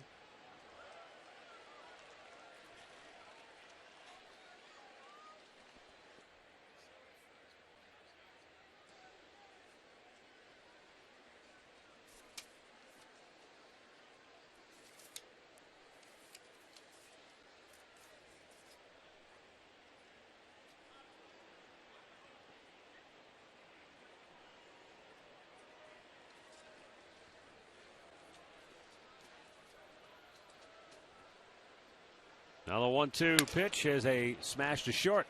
Broke his bat. They get 1 and 2 and a double play. That ends the inning. We go to the bottom of the 6th. 1-0 Angels.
Time for our T-Mobile Data Strong fan photo of the game. Remember, you can tweet your photos to us using the hashtag STO Data Strong Fan for a chance to have one of your pictures shown in an upcoming telecast. It's all courtesy of T-Mobile.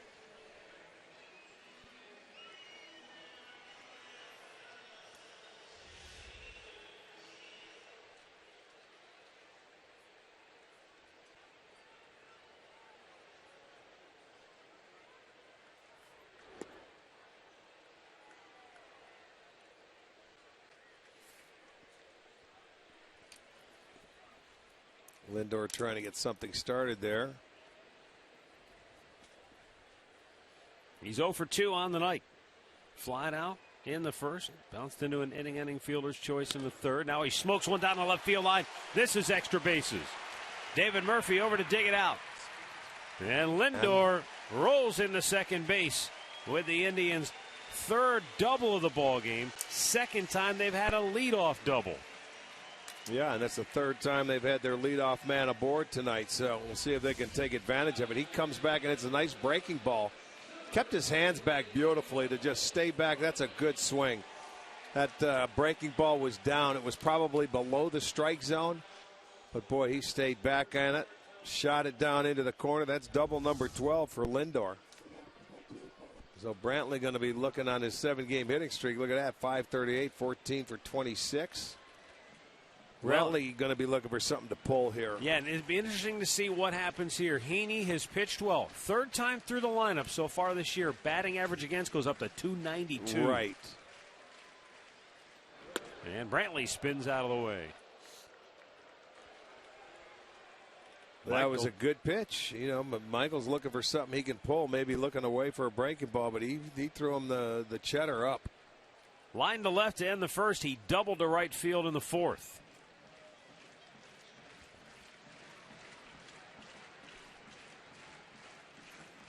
Brantley has 7 hits in his last 17 at-bats.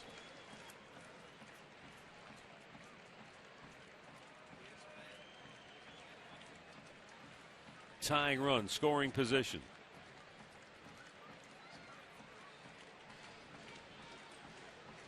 We're in the bottom of the 6th.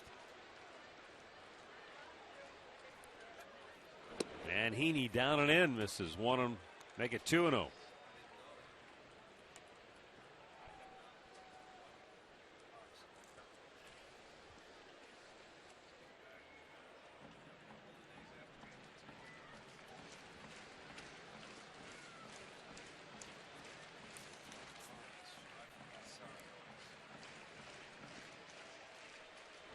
Brantley pulls it just foul.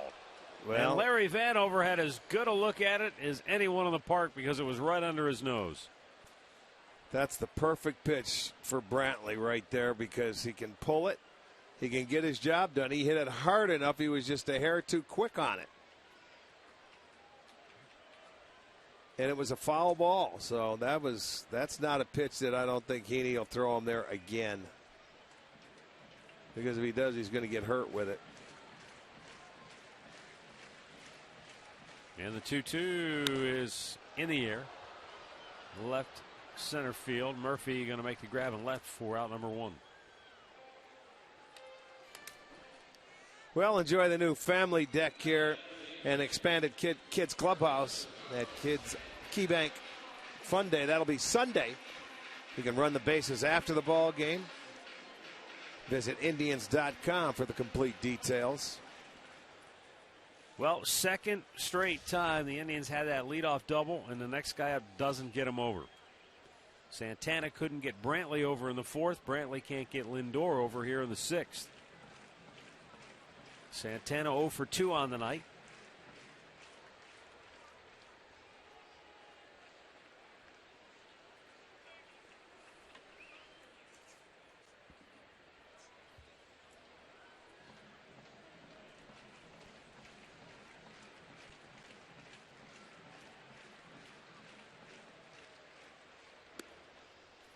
And there's a strike called.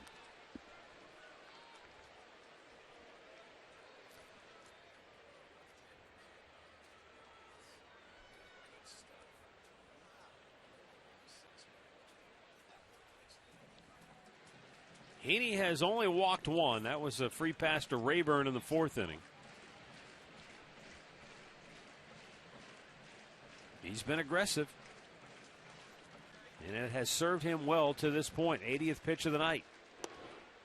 Missed inside, 1-1.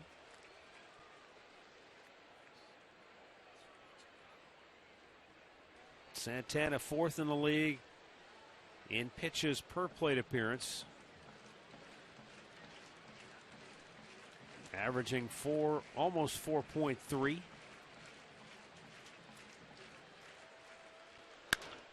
Ground ball right at the shortstop. Ibar goes to third base. Lindor is erased. That's a base running mistake right there. A young mistake.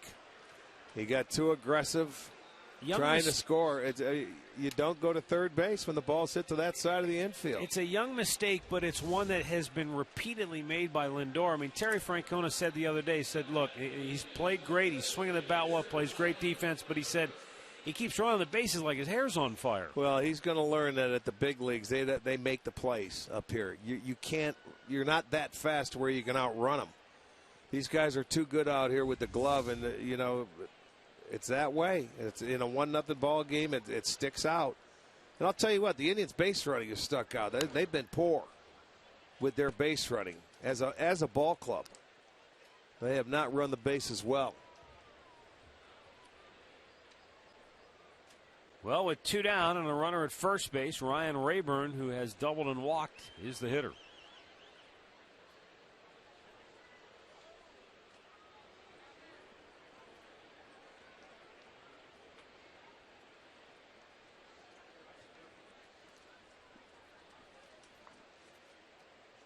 Now, in turn, you're going to have to hit a gapper with 2 outs to try and score, and you still have Santana on first base, so you had the guy that can run in scoring position, and he runs himself out of it.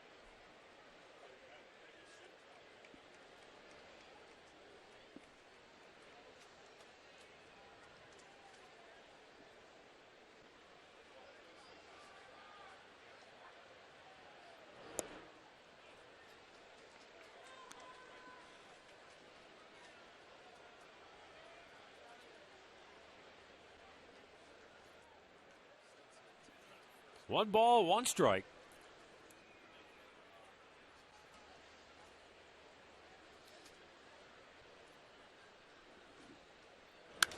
And that ball's hammered to center field. Trout plays it on a couple of bounces. Santana stops at second. Doesn't it always happen like that? Sure does.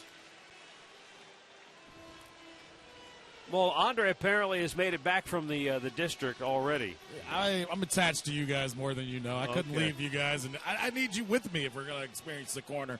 Quickly, though, on Lindor, I had a great conversation with him about running the bases, and he was very honest with me. He goes, I know athletically, and I've been able to outrun a lot of throws in the minors and playing in high school and AAU. He goes, I've got to learn. He goes, big league players make me feel slow. But you see, he's still trying to make these plays, Arch. It's fun to watch, but it's a little crazy. Well, he's got to learn. You got to reel it in. You know, it's a one-run game. The scoreboard dictates what you do in a baseball game, and he's got to learn that. He's not that fast. He's fast, but he's not that fast at the big leagues. These guys are good up here defensively. He'll learn. You know, it's a mistake, but you don't want to make that kind of mistake in a one-run ball game, especially when you're down. 1-0 pitch to Yan Gomes. And a strike called. Outside corner evens it up.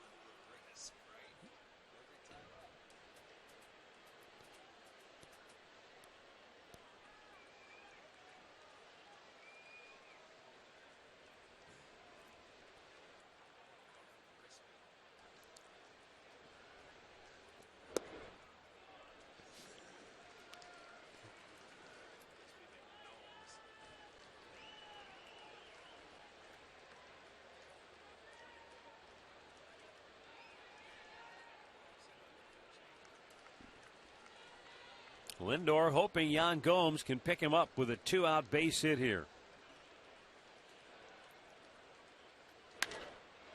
High fly ball, routine, right field. Calhoun is there. And we've played 6. Andrew Heaney shutting out Cleveland on a 6-hit performance to this point.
Visit mykiacleveland.com to learn more.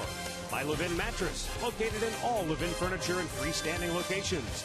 And by AT&T UVerse, has more channels on the go than cable.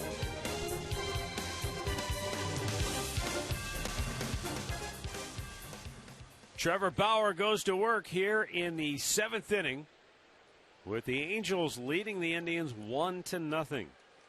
Bauer's only allowed 4 hits. Well, one of them came with 2 outs in the 5th inning when Caleb Cowhart knocked home C.J. Cron for the game's only run. David Murphy is 0 for 2 on the night. Pops one up. That may be in play. Urshela to the dugout, can't get to it.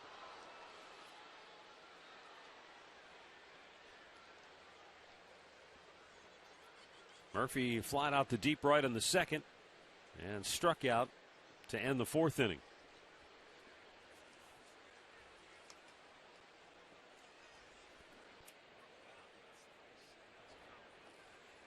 Murphy got off to a slow start with the Angels, 4 for his first 23.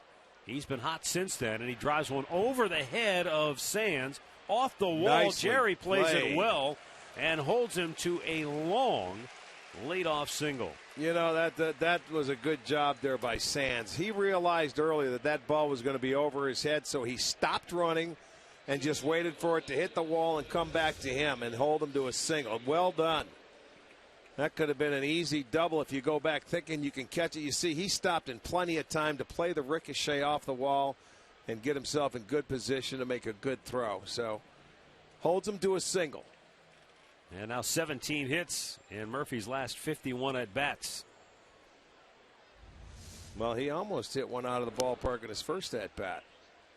That got underneath it, and I think the wind knocked it down at the start of the game. C.J. Cron is 1 for 2, singled and scored in the 5th. Grounded out his first time up.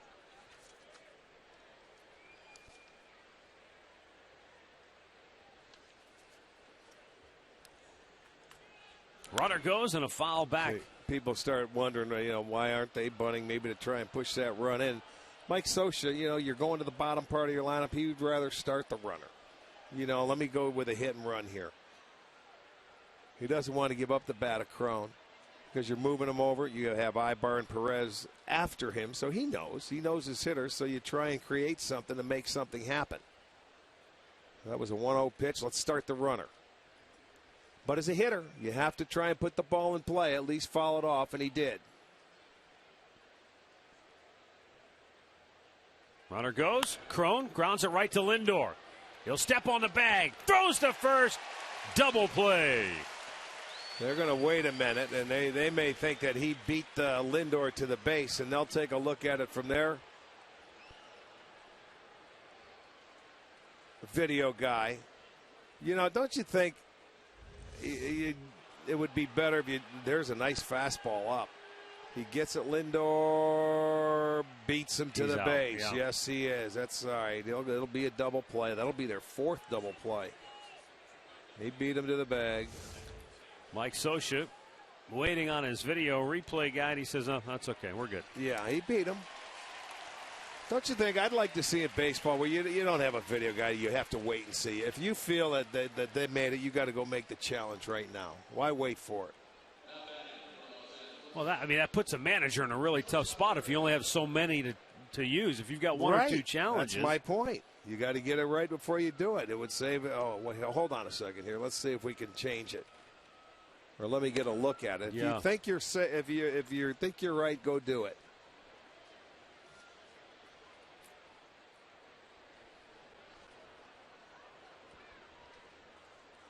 Eric Ibar 1 for 2. Takes one down and in.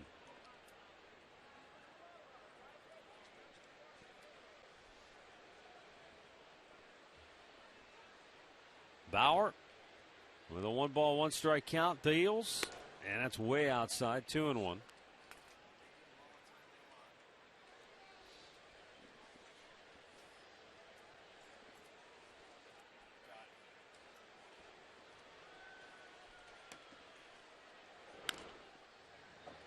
Well, Rick, I understand that up in Camp Running Muck in Marblehead, Ohio, they've been overrun with well-wishers tonight who showed up for a surprise birthday to a man known as the Ancient Mariner. Oh, yeah. Known to you and me as Tom Zappone. But he's not from Seattle. He's just really an ancient mariner. He's just an old man of the sea. Well, we got to wish him, send out a very special happy birthday wish to the Zap Man. Happy birthday, Zip. Happy birthday. Ancient Mariner and getting older. Strike 3 called. Ibar rung up. Stretch time at Progressive Field. Angels leading it 1-0 in the 7th inning stretch. Brought to you by Spitzer Auto World.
Live, presented by Conrad's Tire Express and Total Car Care. Coming up next here on Sports Time Ohio, Al and Jensen will have the highlights and everything that you may have missed if you joined us late, so stick around for that. In the meantime, the Angels go to the bullpen. Andrew Heaney went 6 innings, 6 hits, shutout baseball, walked 1, struck out 3. He'll give way to a terrific arm, right-hander Trevor Gott. Cleveland Clinic call to the bullpen. Yeah, he gets it up there into the mid-90s. Has very good stuff. 2-1 on the year, just a 1.65 ERA. And we're going to get a pinch hitter as Lonnie Chisenhall will bat for Jerry Sands.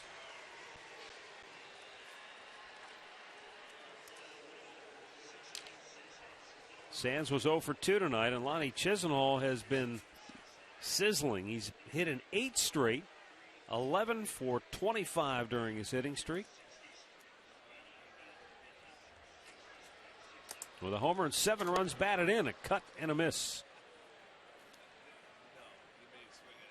Trevor Gott, first player in Angels history to start his major league career with 9 consecutive scoreless outings of at least 1 inning.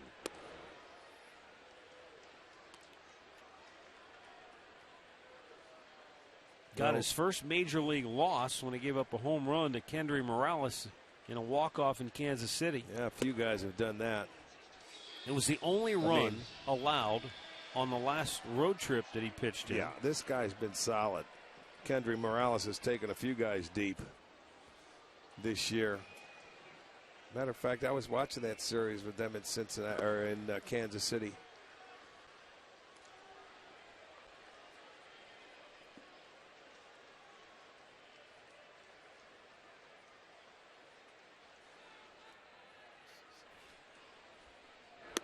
That one ran off the dish. So it's a full count for Lonnie. Gio Urshela waiting on deck. Trevor Gott's payoff pitch. And Lonnie did well to fight that one off.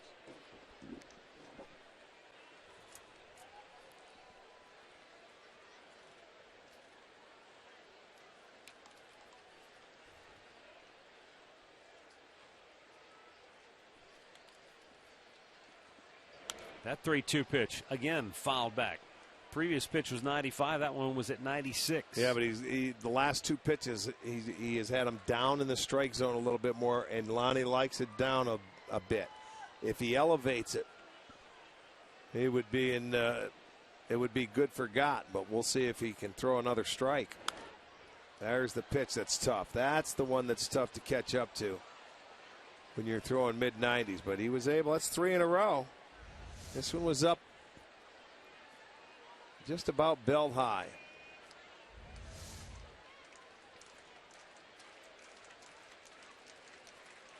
Breaking ball in the dirt, and it's ball 4. So again, the Indians get that leadoff man aboard.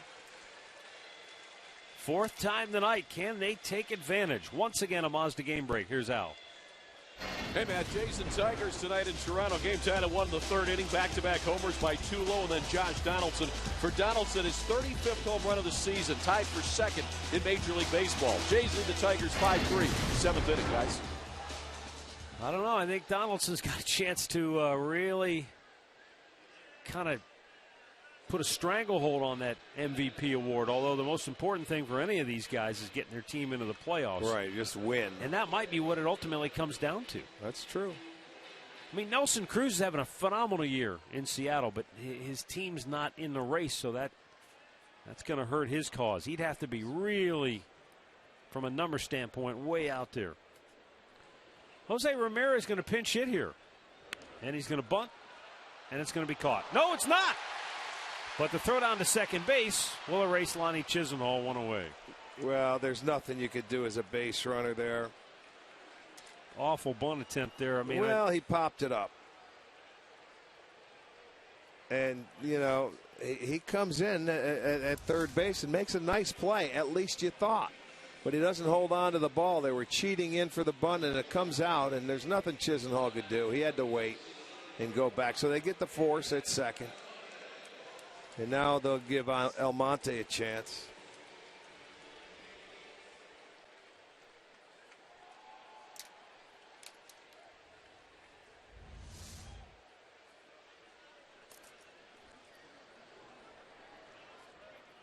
So Almonte did not start the game, but he'll come on and pinch hit here in the 7th.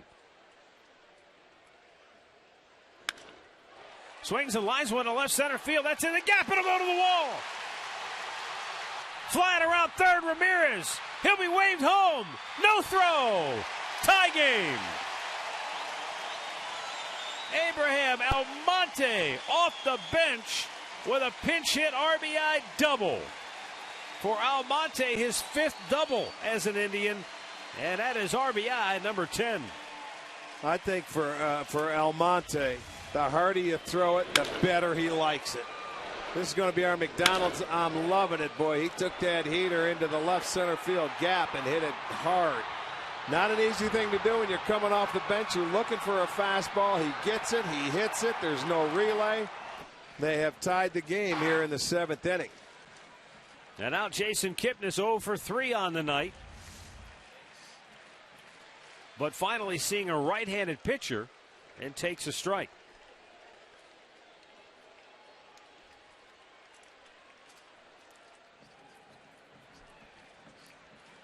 And the reason that's significant is because Kipnis owns the best batting average in the league against right-handers.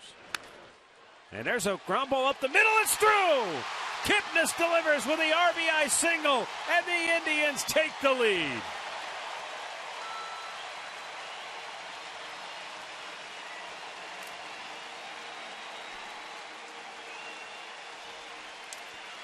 Well, boy, that turned around in a hurry, didn't it? The left-hander, Aney, walks out, gave up 6 hits in 6 innings. The Indians come back after the leadoff walk by Gott. They caught a break because they popped up a bunt, but then the big double, now a big single, and the next thing you know, the Indians have a 2-1 lead. Kipnis' 45th RBI. That did not take long. Trevor Gott had an ERA of 1.65 coming in. But the Indians tag him on back-to-back RBI hits from Abraham Almonte and Jason Kipnis. Almonte coming off the bench in his first pinch hit as an Indian, driving it to left center field to score Ramirez all the way from first. And then Jason Kipnis, he just needed a right-handed pitcher. Hitting .363 on the year against righties, best in the league. And he blasted up the gut to put the Tribe in front. And loves to hit here in his home park. The best at it. Mike Bachta tells me that's 3 straight games now for Kipnis in which he's had a go-ahead RBI hit. 15 on the year.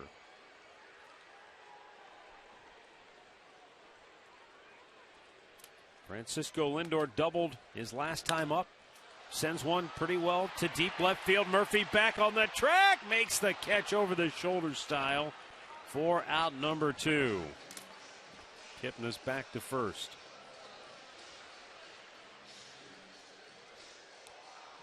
We're back tomorrow night, game 2 of this weekend homestand. This series, Corey Kluber, Garrett Richards. Our coverage begins at 6:30 with Indians Live. First pitch at 7 o'clock here on Sports Time Ohio.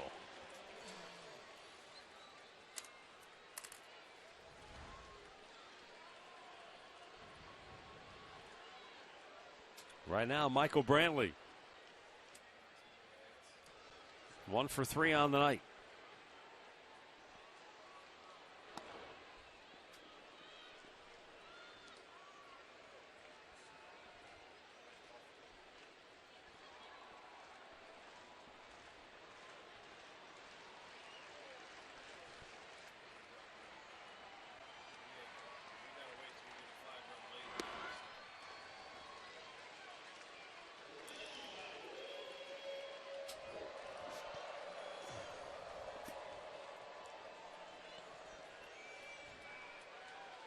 Michael Brantley, his league-leading 39th double.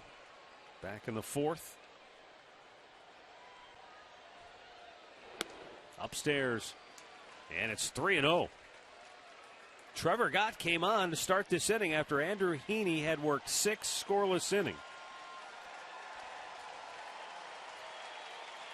And after Jose Ramirez couldn't get the bunt down, you thought, oh no, that's going to just make it easier for Gott. Instead, a double and a single, and just like that, the Indians have the lead. Now they've got 2 on with 2 out after he walks the second batter in the inning, Brantley, and Mike Scioscia's seen enough. Yeah, he's got to keep it a one-run ball game. He's trying to give his young flamethrower an opportunity, but he can't watch it. That's it. He's going to go to a left-hander and turn Carlos Santana around. We've got a timeout with 2 on, 2 out. Indians up 2-1.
Coast rivalry, New York Red Bulls, DC United. Coverage begins 7 Eastern on Fox Sports 1, sponsored by Audi. 2 on, 2 out in the 7th. Indians up 2-1. Carlos Santana, the batter, 0 for 3 on the night. New pitcher is Jose Alvarez. Alvarez gave up 3 runs on 4 hits in just an inning and a third the last time he pitched, which was 1 week ago.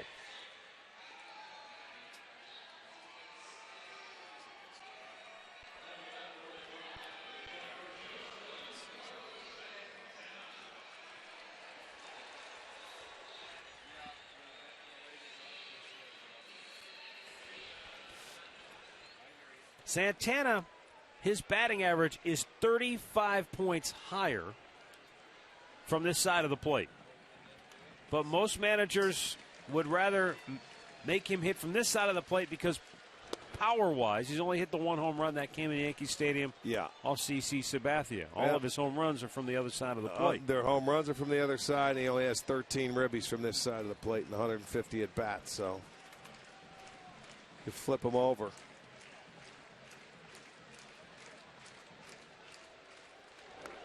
Down on the dirt. And it's 1-1.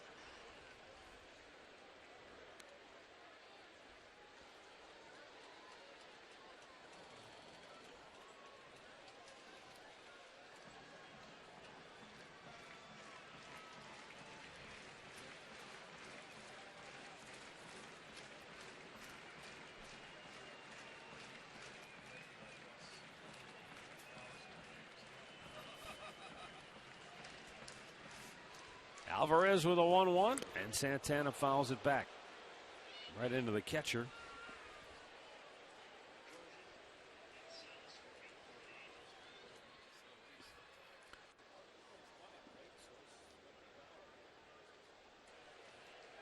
No action in the Cleveland bullpen, so it will be Trevor Bauer to start the 8th inning.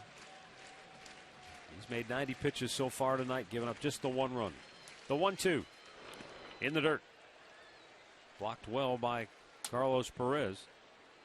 Count evens up 2-2.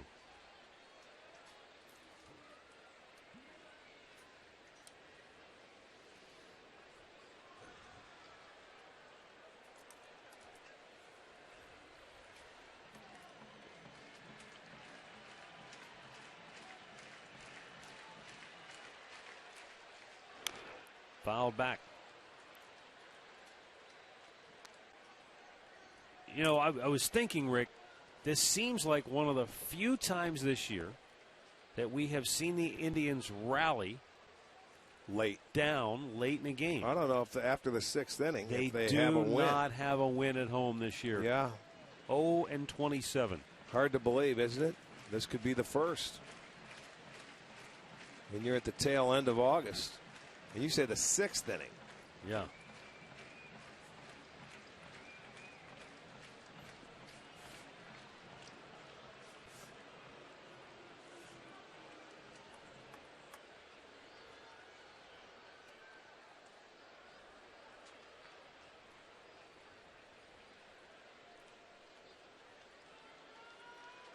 Minnesota leads Houston 1-0. They're in the 4th at Target Field. 2-2 pitch. Santana bounces one up the gut. It's through. Kipnis comes around third. Trout's throw to the plate. Not in time. It's a 3-run 7th for Cleveland as Carlos Santana delivers another 2-out RBI hit. The leader on the team in that department, and they flipped him over to the right side where they wanted him, and he found a hole. So the Indians add an insurance run right there with a 2-out base hit. He hits it in the right spot. Got on top of it, ground ball. Ibar couldn't catch up to it. By the time Trout gets to it, he's not going to get Kipnis with 2 outs, and back goes the skipper, Mike Scioscia. 22 2-out RBI hits, or 22 2-out RBIs for Carlos Santana, most on the ball club. And we got a timeout for another pitching change. Cam Bedrosian is coming on now for the Angels when we return.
Albert Pujols at first base as Sandy Alomar listens in. Santana with another 2-out RBI knock. Indians now up 3-1. All three coming here in the 7th. And the third pitcher of the inning for the Angels now is Cam Bedrosian. He's on to face Ryan Rayburn with 2 on and 2 out. Now it's funny, with runners on, the Indians against Heaney We're 1 for 13, 0 for 8 with runners in scoring position against the bullpen. 3 for 5 with runners on, 2 for 2 with runners in scoring position. So they've been able to get to the Angel bullpen.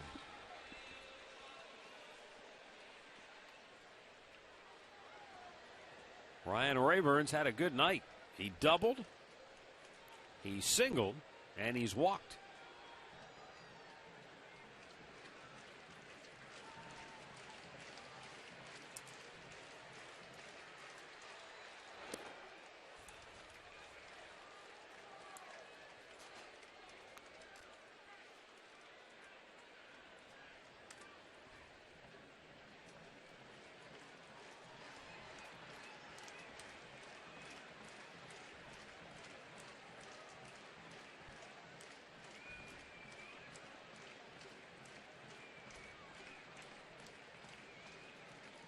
Ryan Rayburn came into tonight's game with just 13 at-bats in the month of August. The fewest on the club.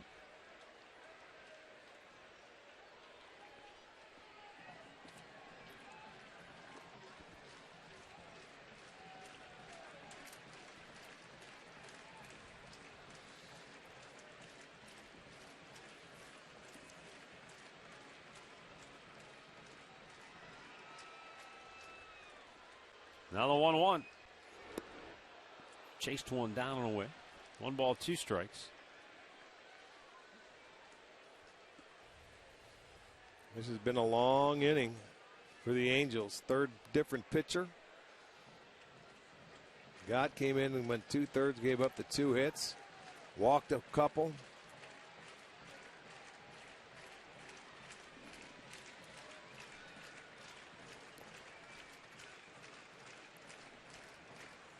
Bedrosian delivers, and it swung out, and no, he got a piece of it, didn't he?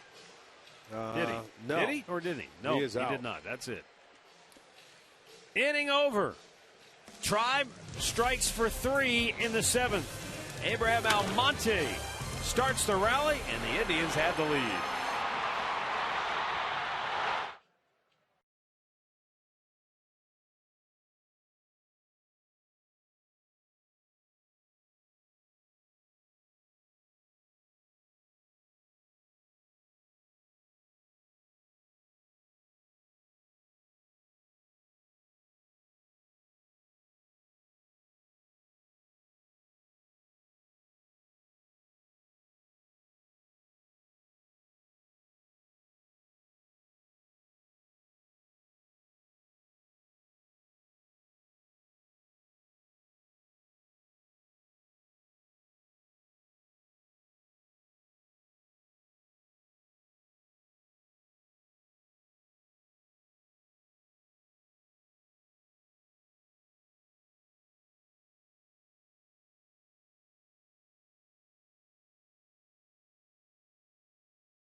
Indians and may not be reproduced or retransmitted in any form, and the accounts and descriptions of this game may not be disseminated without the express written consent of the Cleveland Indians.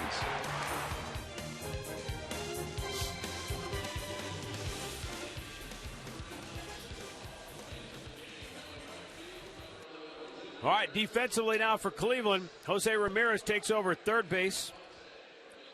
Abraham Almonte is now in center, and Lonnie Chisenhall is in right.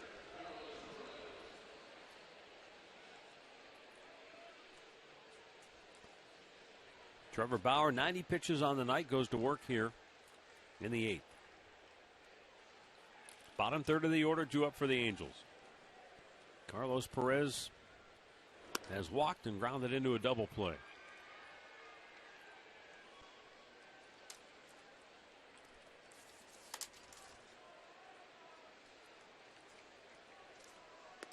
Second straight start for Bauer where he's gone out and done a nice job. 6 1/3 in his last start in New York. Just a couple of hits and a couple of runs. Here he's only given up the one. Broken bat caught by Ramirez as he cut in front of Lindor for out number 1.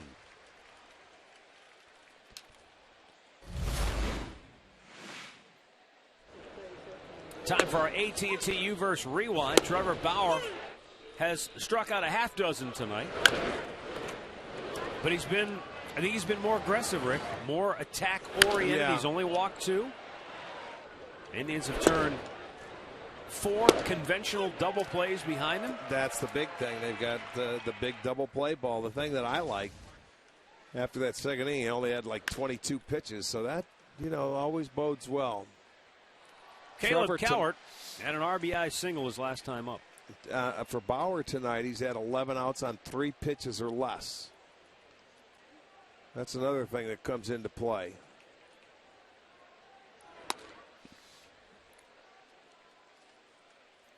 Andre has more on Trevor Bauer as well. Earlier we talked about his start in New York. The one thing that stood out is he goes, I think I found something with my two-seamer. I've heard you guys talk about it throughout the night, but I think a lot of those ground balls has come from him willing to throw that two-seamer and break some bats and get some ground balls rather than try to strike everyone out. Well, he's done a nice job with it tonight. 4 double play balls. You got to love that.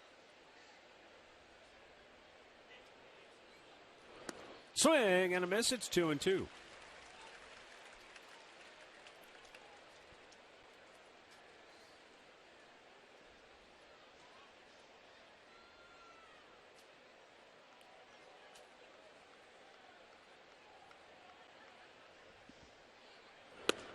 Strike 3 called. Painted the outside corner with a fastball. 2 down, and that's 7 strikeouts for Bauer.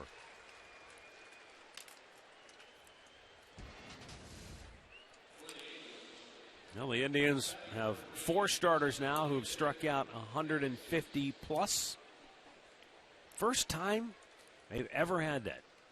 That's not an easy thing to do. You look at 150 strikeouts, that's a lot in the course of a year, and you can see the kind of arms that they have in that rotation. But, we watch them pitch all year, and sometimes when I like when those pitchers go out there and they get aggressive, as Kluber is and as Carrasco has done. You get pitches on 3, get outs on 3 pitches or less, and it really lets you get deeper into a ball game. The strikeouts, there comes a point in time where you need some. You go for them. Trevor Bauer at the 100 pitch mark. You see only once as he got into 20 pitches. Yeah, and that's when they scored their run. Lazy pop. Brantley makes the grab. Bauer flies through the 8th. 3-1 Cleveland.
All right, we're going to the bottom of the 8th inning, and defensively for the Angels, they put a new second baseman into the contest, Ryan Jackson, 27-year-old.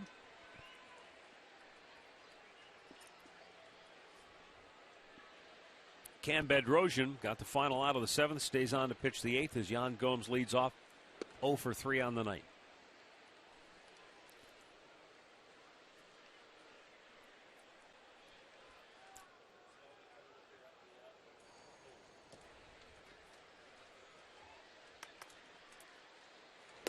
Swung on and missed. Good pitch. Fastball away outside part of the plate.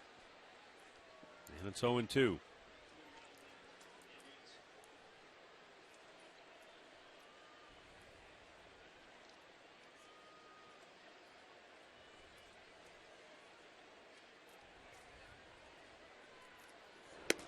Missed outside. His full name is Cameron Rock Bedrosian, and for those of us who grew up remembering his dad, Bedrock, yeah, right. That makes all the sense in the world. Bedrock. Steve Bedrosian was a tremendous reliever. High pop up, center field. Trout camps under it. One away. As promised earlier, it's Miller time, brought to you by Miller Lite. We don't have to go back far to show it to you tonight. 7th inning. Abraham Almonte off the bench, first at bat of the night as a pinch hitter. Doubles to the gap. Jose Ramirez scored the tying run. Next man up, Jason Kipnis. Plugs one straight up the middle. And that scores Almonte to give the Indians the lead. Just like that. That's how quickly it happened in the 7th inning. And now we see Mike Scioscia going back to his bullpen. Cam Bedrosian retiring the only 2 that he faced. So as he waits the new reliever, we'll go down to Andre Knott for some interesting news that broke today, sort of out of left field. Absolutely. Well, this all started, a week ago when we were in New York, where it kind of came out that Indians president Mark Shapiro had spoken to the Toronto Blue Jays about possibly taking over their president's role, or a role similar to what he has here in Cleveland. Well, from things I've been able to gather and from other sources, it sounds like we'll have a decision by Sunday or Monday before the team gets to Toronto. But I can tell you from the side of Tito Francona, he talked about this situation today because there were some tweets. I know you guys aren't on Twitter, so I do that part of the show for you.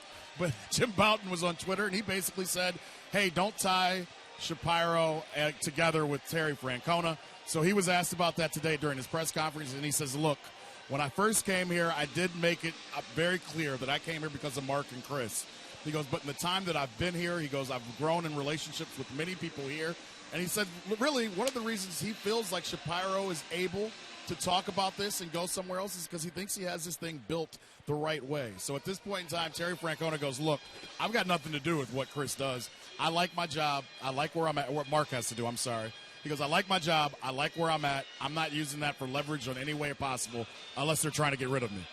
Yeah, and the whole reason this story came out is because, somebody found out that Terry Francona has an out clause in his contract if Mark Shapiro or Chris Antonetti were to leave. And he said, I wanted that in there when I came here, just, because in case the organization wanted to go a different direction, gotcha. I didn't want to have to be in a situation where I wasn't going to be happy. For his protection. Yeah. Right. So he was asked about it, and he said, look, I'm not going to use that to hold that over anybody's head. He said, hey, if this is a good situation for Mark, then I'm behind him 100%. Why wouldn't you be? And I think, Terry's – the thing about this situation is he is happy. I think he enjoys the people that he's working with. He enjoys a lot of these players. Has this season gone the way he hoped? Absolutely not. But the one thing I love about him and his guys, they're going to fight till the end. Absolutely. You might tell him, hey, you've got no chance. You're 5 out. You really don't have it. He's not going to listen to that. He's going to keep coming. He lives it one day at a time and never gets ahead of himself and never looks back. You just got to keep on trudging, man. It's a long, hard grind.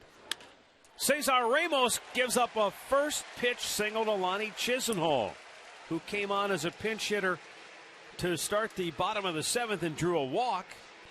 Well, now he's got a base hit, and Lonnie continues to hit, Rick. That's now a 9-game hitting streak for Chisenhall, 12 for his last 26. And as I pointed out the other day, This is impressive because he's not playing every day. Yeah, that's true, and he's not been facing the left-hander, so he comes on and gets the base hit. He walked facing the right-hander to get that 3-run inning going in the 7th.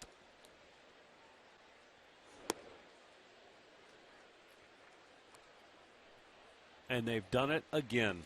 10 for 10.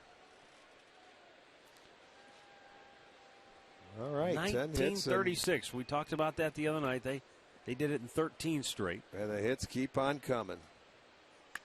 Ground ball to short. Double play ball here.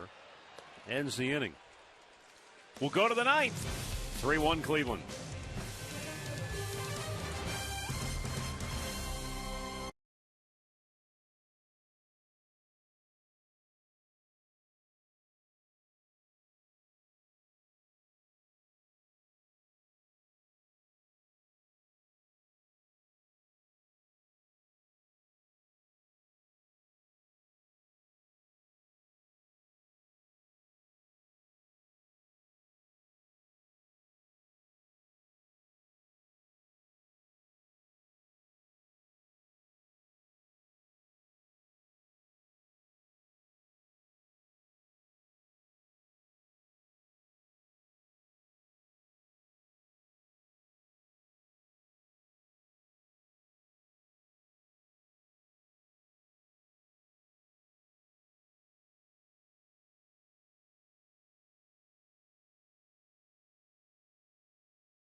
Solid innings tonight. Now Cody Allen on in the 9th. He'll face hitters 1, 2, and 3 in the Angels order. Seems like he's been doing this the past couple of weeks, so nothing changes here. Fastball command, making sure you get ahead.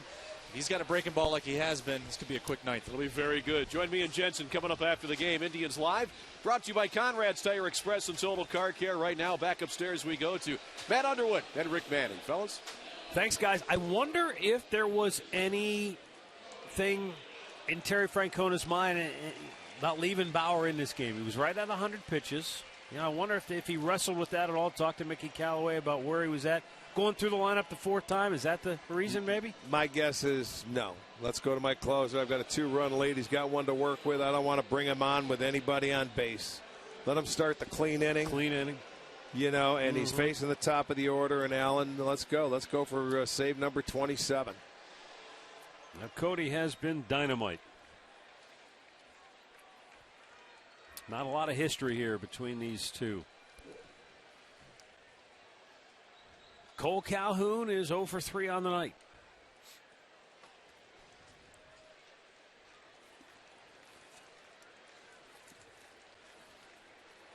I'm sure it was a welcomed off day for Cody Allen. He had a lot of work. We showed you when he pitched the other night, you know, the workload that he had for the week. Right. He had a number of pitches. You're right.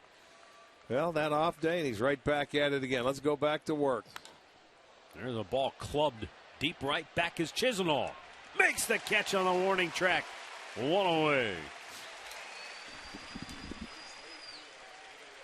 Looking back at our keys to the game, brought to you by Wayside Furniture. Contain Trout and Pujols. They've really done that for the most part. Pujols had the 2-out double in the 4th with nobody on base. That's been it.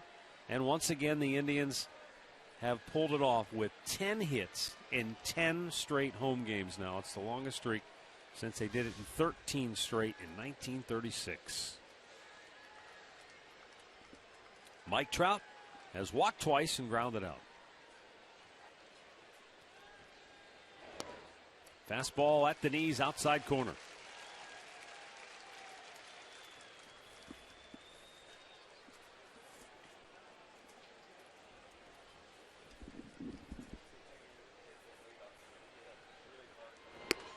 And a breaking ball in there for a strike.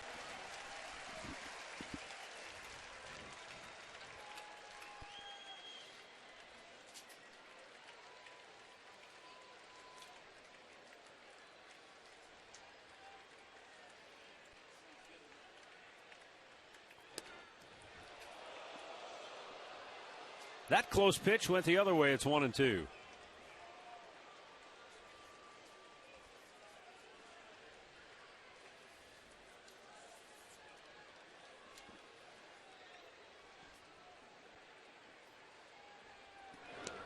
Did he go? No, says Larry Vanover.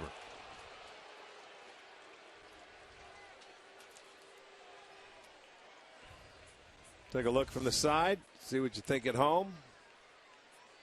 No, he's strong enough. Not many guys can hold their barrel back like that.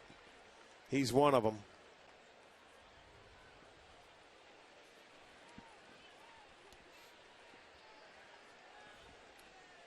Now the 2-2.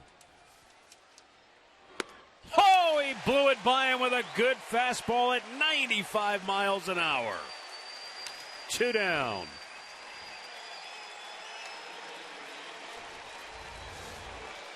Take a look at the location of this fastball from Cody Allen.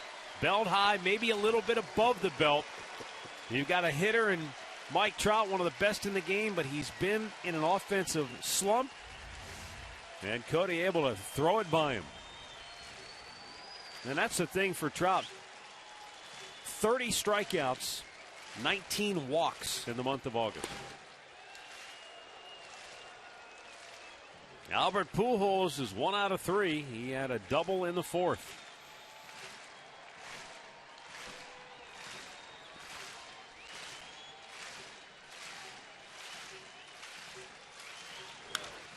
High fly ball. Center field. In comes Almonte. And the Indians win it. 3-1 is the final. The Tribe has won 7 of their last 8 at home as they go to 61-66 on the year. But more importantly, it's their first win of the season at home when trailing after 6 innings. So a nice come-from-behind victory for the Tribe tonight. Only their 14th win at home when the opposition scores first. I know it was only 1 run. Well, but they have not had the great ability to come from behind this year, but they did it tonight. That's the way they've been playing here at this ballpark. Again, they get 10 hits. They come back for the first time in this ballpark. Bauer goes out, pitches a gem, 8 innings, and it was fun to watch, and it was a close ball game, but the boys coming off the bench did the damage, and they did it to the bullpen of the Angels. Well, and the other thing, too, that's nice is Cody Allen just continues to impress. That's his 27th save this year. We talked about the workload, but he works a 1-2-3 ninth against the big boys, gets it done. Trevor Bauer, great effort, 8 innings, gave up just 1 run. He's 10-10 on the year. The loss goes to Trevor Gott out of the bullpen for the Angels. He's now 2-2. With the win, Indians 61-66, climbing back closer to that 500 mark. Angels fall to 65-63. We're back with some final thoughts from Progressive Field right after this.